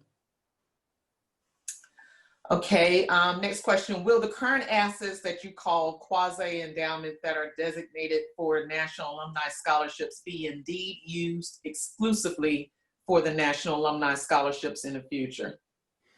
Yes, that's our plan, because the National Alumni Scholars are not going anywhere now, and we need to make sure those resources are there available to be used for them. And in fact, by moving them into the university, we have the ability to match those with an allocation of Title III dollars that can double that quasi endowment.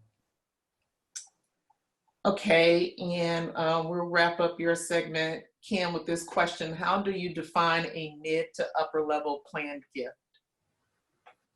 Maybe let me clarify that one. Thinking about the slide, so the remainder of the campaign, obviously the mid to upper level major and planned gifts, those would be gifts that typically are going to be maybe endowed gifts, either to name a scholarship fund or to name a piece of a facility, but they will typically be anywhere from the $25,000 to $100,000 range. We consider leadership gifts more in the $250,000 plus level, and then ones below a $5,000 a year gift are typically what we call an annual or leadership annual gift. So we're going to continue, obviously, with annual giving. That's an important component of what we do each and every year.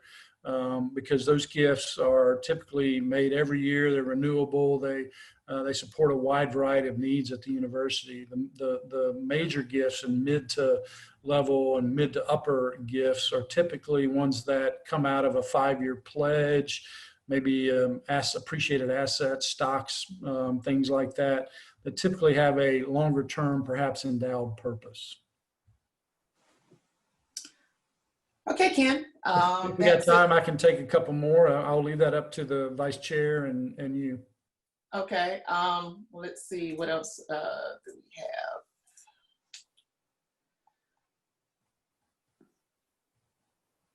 We have a question in the chat from Anthony Humphrey. In the chat. Okay. Thank you. Thank you, Alana. When will all official affinity groups be recognized and aligned with alumni chapters? Yeah, well, that'll be another process we'll have to put in place, is that application process, and then we're working with their leadership to get them aligned. So I don't have a specific date answer for that yet, but we've already engaged with Ladies of A&T, Aggie Gents around some fundraising activities, but we'll certainly be engaging them around some engagement activities as well. But others too. I mean, we have the Alpha Nu network already, and there are probably others out there that are interested as well. Okay. So yeah, Ken, we'll leave it there, and we will gather up any additional questions and answer them offline. Okay. Or not offline, but of course post them, and they'll be made public. Yeah, well, we'll certainly be producing a frequently asked questions, so you have access to that. You have access to the full slide deck around the process and the observations or recommendations and those kind of things. So again, thank you for this. We know change is not ever easy, but again, we've done these things with a lot of thought and a lot of diligence in doing these things. And I would tell you, having worked with Chancellor Martin, he's certainly not going to do anything that's going to negatively impact the university. And through his leadership and all the leadership of our alums and others, that's what's gotten us to the point where we're now not only the largest public HBCU, but the highest ranked one in the country as well. And so I thank you for that and all that I know you will continue to do for us as we continue that trajectory that we're on. Great. Thank you, Ken. Mr. Chair. Alrighty. Thank you, Ken, for that comprehensive update from the university, the Division of University Advancement.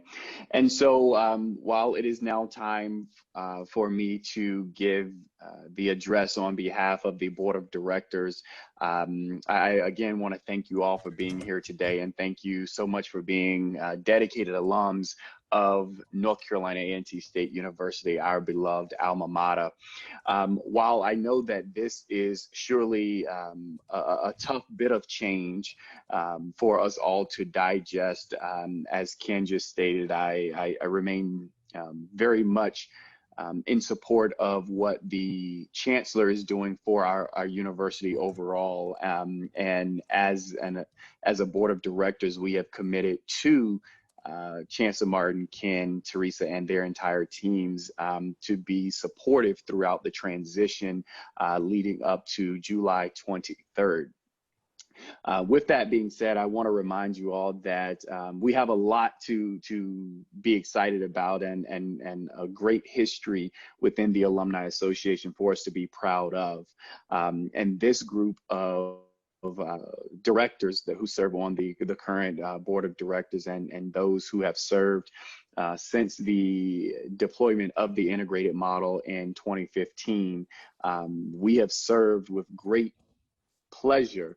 And it has surely been a true honor to serve each and every one of you on my part as the Vice Chair of this association. Before I take my virtual seat, I did want to provide a few highlights on behalf of the Board of Directors, and just to kind of share some of the impact and some of the things that we should be very proud of. One of those things is in 2018, the Board of Directors as a group, we contributed over $300,000 just as a board to the university. And during the 2018 alumni concert appeal during homecoming, we were able to raise over $58,000 just in that one event, which all contributes to one of our biggest goals that has been all along, and that is the National Alumni Scholars Program. We're very proud of the students who we represent and who we support, and we have another great group of scholars who will be coming into the university this fall.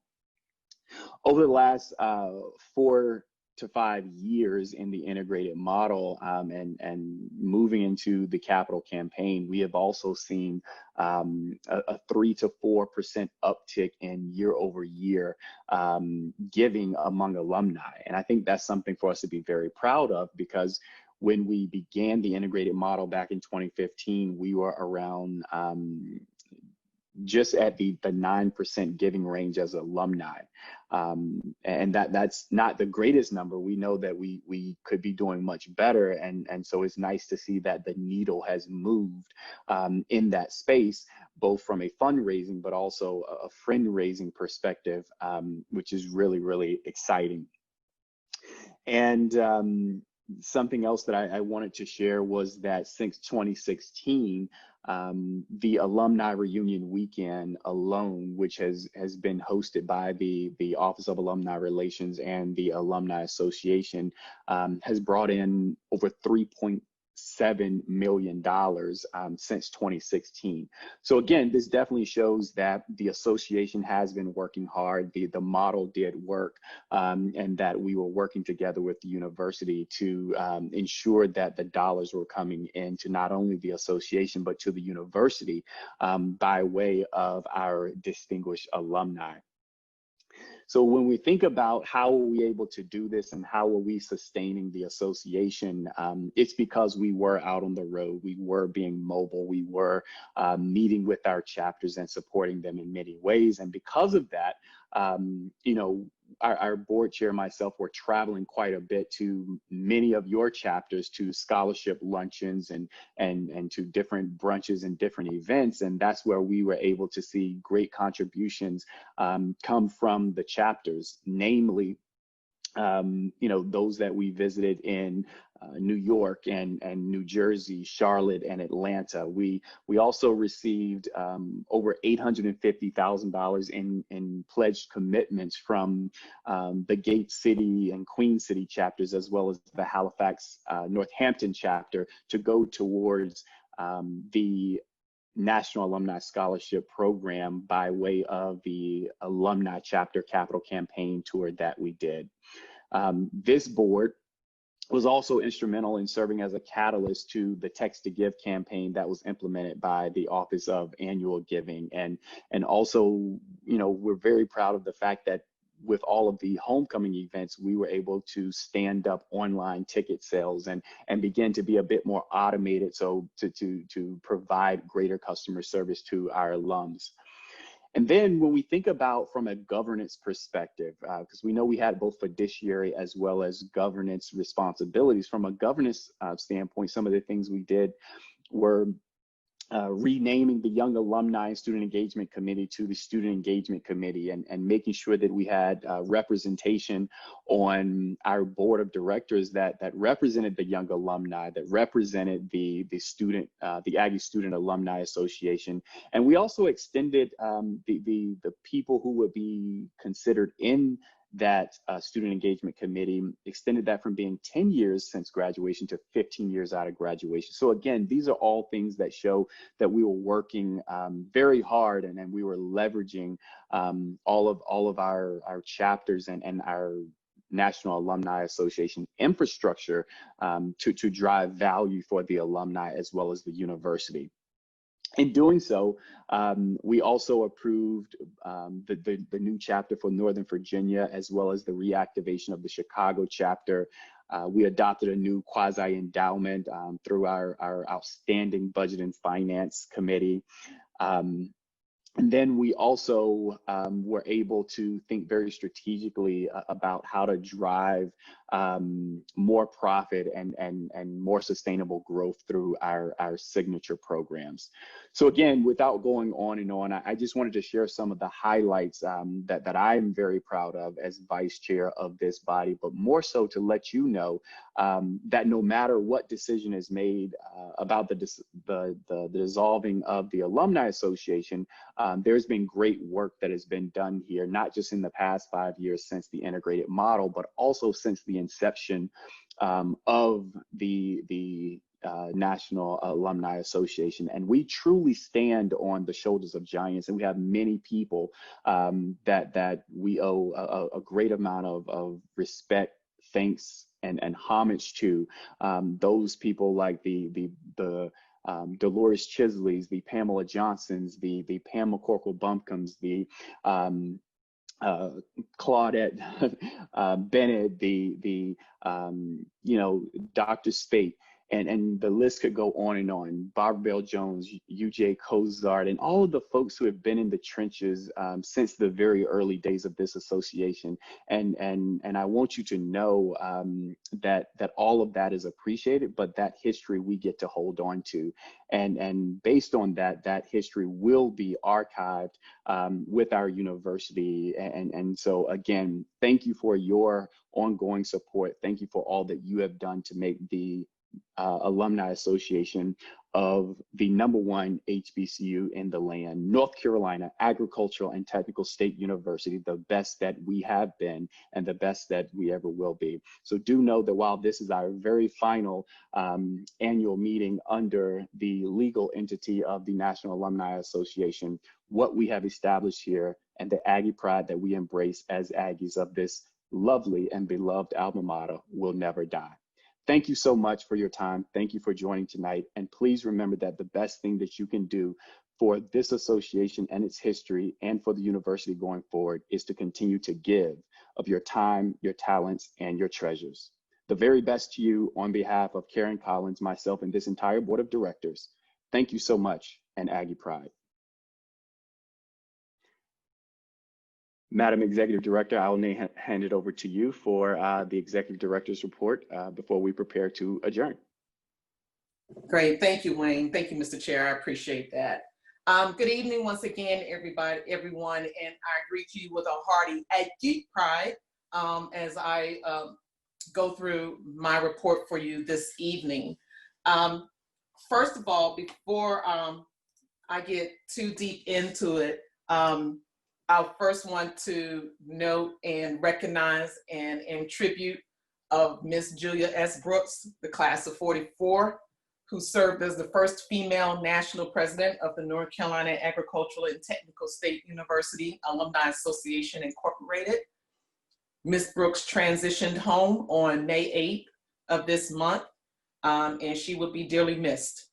And so I want to make sure that I honor her before I go any further in my presentation.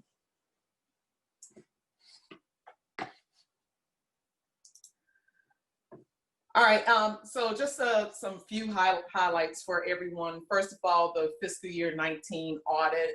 As most of you know, every year the association goes through an independent audit. It is still currently in progress, and we're at this point because there were so many new standards from the Financial Accounting Standards Board that had to be incorporated and adhered to for this year's audit. So we are anticipating the completion of that audit within the next couple of weeks or so.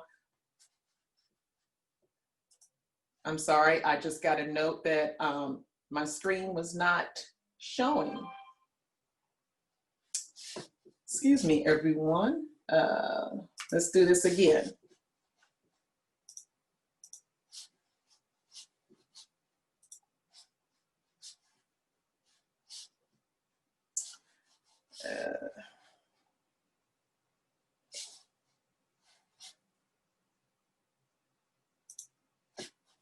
Pardon me, everyone, and thank you for your patience as I, let's see.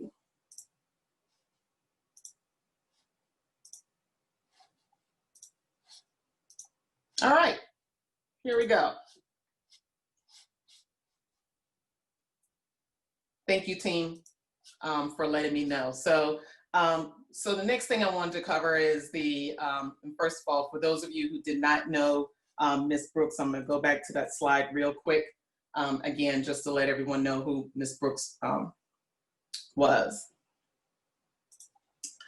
So moving on, the update on the audit. So just to let everyone know that as of the fiscal year 18 audit, the association, as was noted earlier during the evening, assets total over $2.9 million. And again, that number will be finalized, and once the board has had an opportunity to review the results of the audit will be posted to our website.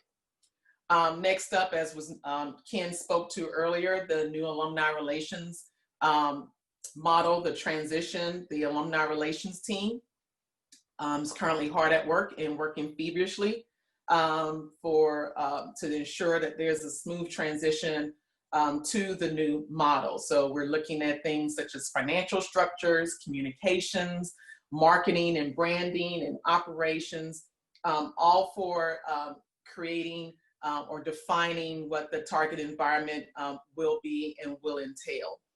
We will continue our communications routine regarding the changes, especially with our chapters, to ensure that they have a smooth transition to the new environment. But we are continuing work through our transition plan with numerous tasks on the plan, and we will continue to provide updates as we move through it. Next, I would like to congratulate our new incoming National Alumni Scholars, Michaela Beard, Mia Burton, Kareem Harrison, and Sean Jenkins. These young people are anxious, as a lot of young people are, in gracing or putting foot on Aggie land when they get here, hopefully in August. So congratulations to our National Alumni Scholars. Also, as you all know, especially those of you who were in reunion this year, we had to cancel Alumni Reunion Weekend due to the COVID-19 pandemic. But the Alumni Relations team thought that the golden and silver milestones for any class is something that comes once in a lifetime, and we wanted to make sure that we take the opportunity to honor this year's golden and silver classes, the class of 1970 and the class of 1995. So we have made plans for Fall Commencement Weekend 2020, which normally occurs in December, to host our golden and silver graduates, mainly during this time, because these classes will sit on the floor with the graduates.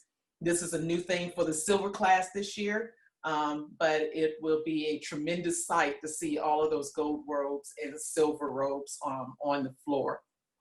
So those of you who are members of these classes, be on the lookout for communications and registrations as we get closer to that time. I'll also like to take this time to congratulate our 2020 Alumni Awards recipients. The Howard C. Barnhill Distinguished Service Award recipient is Miss Phyllis Moore, class of 1975, who also happens to be the president of the Gate City Alumni Chapter. Miss Victoria Ravel, class of 2011, who is receiving the Julia S. Brooks Achievement Award. And Miss Sydney Powell, class of 2006, who is being recognized as the Velma Spate Young Alumni honoree. And same thing as the same thought with our Alumni Award recipients as it was with our milestone, our golden and silver milestone classes. We wanted to make sure there was an opportunity to celebrate these alumni. And so this year during fall convocation, these individuals will be recognized during fall convocation along with the other alumni achievement awardees who are normally recognized by each of their colleges. So again, if you see any of these Aggies in your respective areas, please be sure to share your congratulations. Next, as many of you have seen in announcements that we will be hosting, or the virtual commencement website will be launched this Saturday at noon via Facebook Live and the university's YouTube channel. Included on this website will be video celebrations or video congratulatory messages to the class of 2020, featuring members of the class of 1970 and the class of 1995, our milestone classes, as well as other celebrity alumni, which I will not reveal who they are. They will have to be a surprise, but you all will enjoy the presentation. We will also include on the website congratulatory messages that many of you have submitted to our office to share with the 2020 graduates. Those messages with the tagline and all of those messages, never ever underestimate an Aggie, will also be shared on the virtual commencement website. So it will be a tremendous event. Regardless of the circumstances, we know why we're here, but it will be a tremendous event for our 2020 class. And last, I would like to close out with a general thank you to all of our alumni for being engaged in various aspects of the university. And the few that I'm going to name are just a handful of all the ways that our alumni have been engaged with the university, such as Welcome Week. We have alumni to come back and speak at the student convocation or participate in panel discussions, network with the students, provide advice as they begin their careers at North Carolina Agricultural and Technical State University. Also like to thank you for being engaged to all of our Aggie certified alumni recruiters. this year was cut short with all of the recruitment fairs this year because of the COVID-19 impact, but we had 207 recruiters this year. And so thank you all for taking the time and using your talent to recruit talented students for North Carolina Agricultural and Technical State University. We also like to thank you all for being engaged in homecoming. Yep, I know homecoming is an event on a whole different level with a lot of fellowship and socializing, but we do have alumni who volunteers with us in various capacities at homecoming. So thank you to all of you who have participated or who are members of our volunteer army. And then also thank you for participating in the events that we host at homecoming. We continue to try to enhance the experience of alumni. Of course, that will not stop as well. So thank you all so much. And then also, just to mention the Aggie Source Food Pantry, we had tremendous response with Aggie's contributing different items for our Aggie Source Food Pantry. So thank you all so much. Thank you for being engaged with Week of Aggie Love. So that week there are various activities that goes on in different areas, service activities spearheaded by members of our Young Alumni Council. And part of that week was Young Alumni Giving Day, which we have been doing every year for the last 4 or 5 years with the Week of Aggie Love. And this year we had another tremendous year, another tremendous response from our young alumni on Giving Day, where $17,165 was contributed during that day, representing 272 donors. So thank you all for participating in that, and we look forward to your participation next year. Also like to thank everyone. This year was a milestone year for our sit-in anniversary. It was the 60th anniversary, and this year we had, in celebration of that anniversary, we had a service project, a nationwide service project in which several of our alumni chapters read this book that you see on the screen, the Sit-In, How 4 Friends Stood Up by Sitting Down, which was well received by the various communities, the different schools and Boys and Girls Club and so on and so forth, that involved engaging with our youth. So thank you all who participated in that effort. Going back to Alumni Reunion Weekend, yes, this year was canceled, but again, thank you all for being engaged, all of our class reunion coordinators for all of your efforts. And I'm sure they are still continuing as it relates to the class reunion giving competition. But all of the work that our class coordinators have done leading their particular classes in preparation for celebrating their reunions. And also thank you to all of our volunteers who helped our office put on the reunion. And then last but not least, thank you for also staying connected through our various channels, the various platforms in which we reach out to you, our alumni, either through the Alumni Times newsletter or our Facebook page, which several of you you have responded to a lot of our COVID-19 remarks, if you will. Or COVID-19 activities, and then also out on Instagram. So we will continue and we will continue to enhance how we communicate with our alumni. But again, thank you for staying connected and staying in tune. And then speaking of staying connected and staying in tune, as I indicated earlier, or as was indicated earlier, you may continue to email questions, comments, feedback to us at alumni@ncat.edu. We welcome the opportunity to hear from you, to help us to keep a pulse on what's going on in the alumni world. Help us to keep a pulse on the different vibes that are going on in the alumni community and your surrounding community. So please continue to reach out to us. We would love to hear from you. And then that is it for my updates in my presentation. So I will go into the Q&A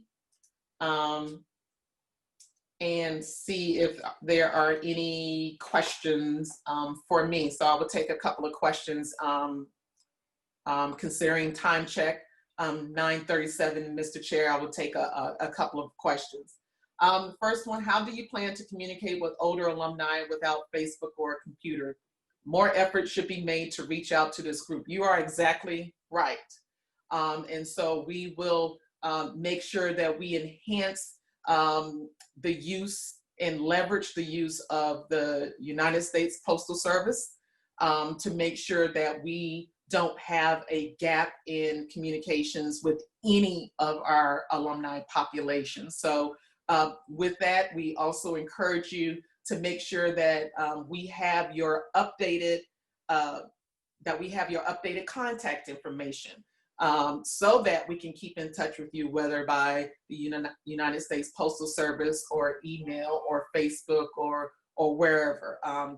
Text, cell phones, perhaps we will move to that platform as well. So yes, we will make sure that we will fill that gap with communicating with those Aggies who do not engage on any of the social media platforms. Will questions submitted for the town hall sessions be addressed and answers documented as well? Absolutely. So there were many questions submitted during the town halls, which we appreciate. And we are targeting to have the first set of FAQs posted out on the website by the end of this week.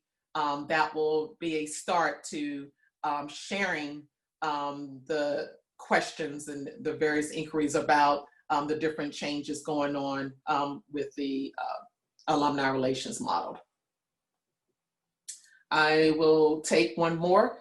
Will there be training for chapter leadership to build more and better chapters? Absolutely. One of the things that we want to plan on doing is not only continuing to support and guide our chapters in their regular routine standard operational activities, but we also want to make sure that we assist with building a pool, building a resource pool, leadership resource pool to help our chapters to continue to grow. So absolutely, we are, as a matter of fact, we are planning on hosting a chapter leadership retreat at some point once the pandemic has calmed down, if you will. So with that, I will close it out with Q&A again, and apologies for sounding like a broken record, but please reach out to us, alumni@ncat.edu, with your questions. Again, anything that was not covered this evening, we will make sure to cover in subsequent communications. All right, Mr. Chair, I will turn it over to you. Thank you, everyone.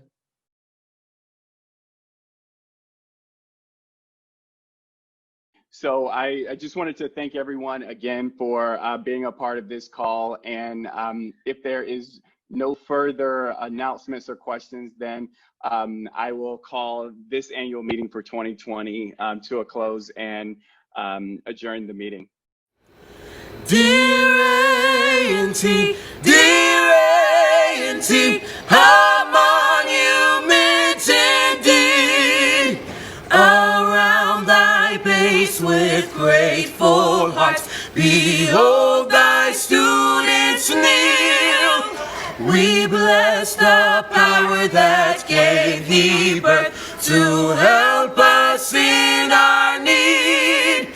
We'll ever strive while here on earth, our loyalty to yield with joy. turn from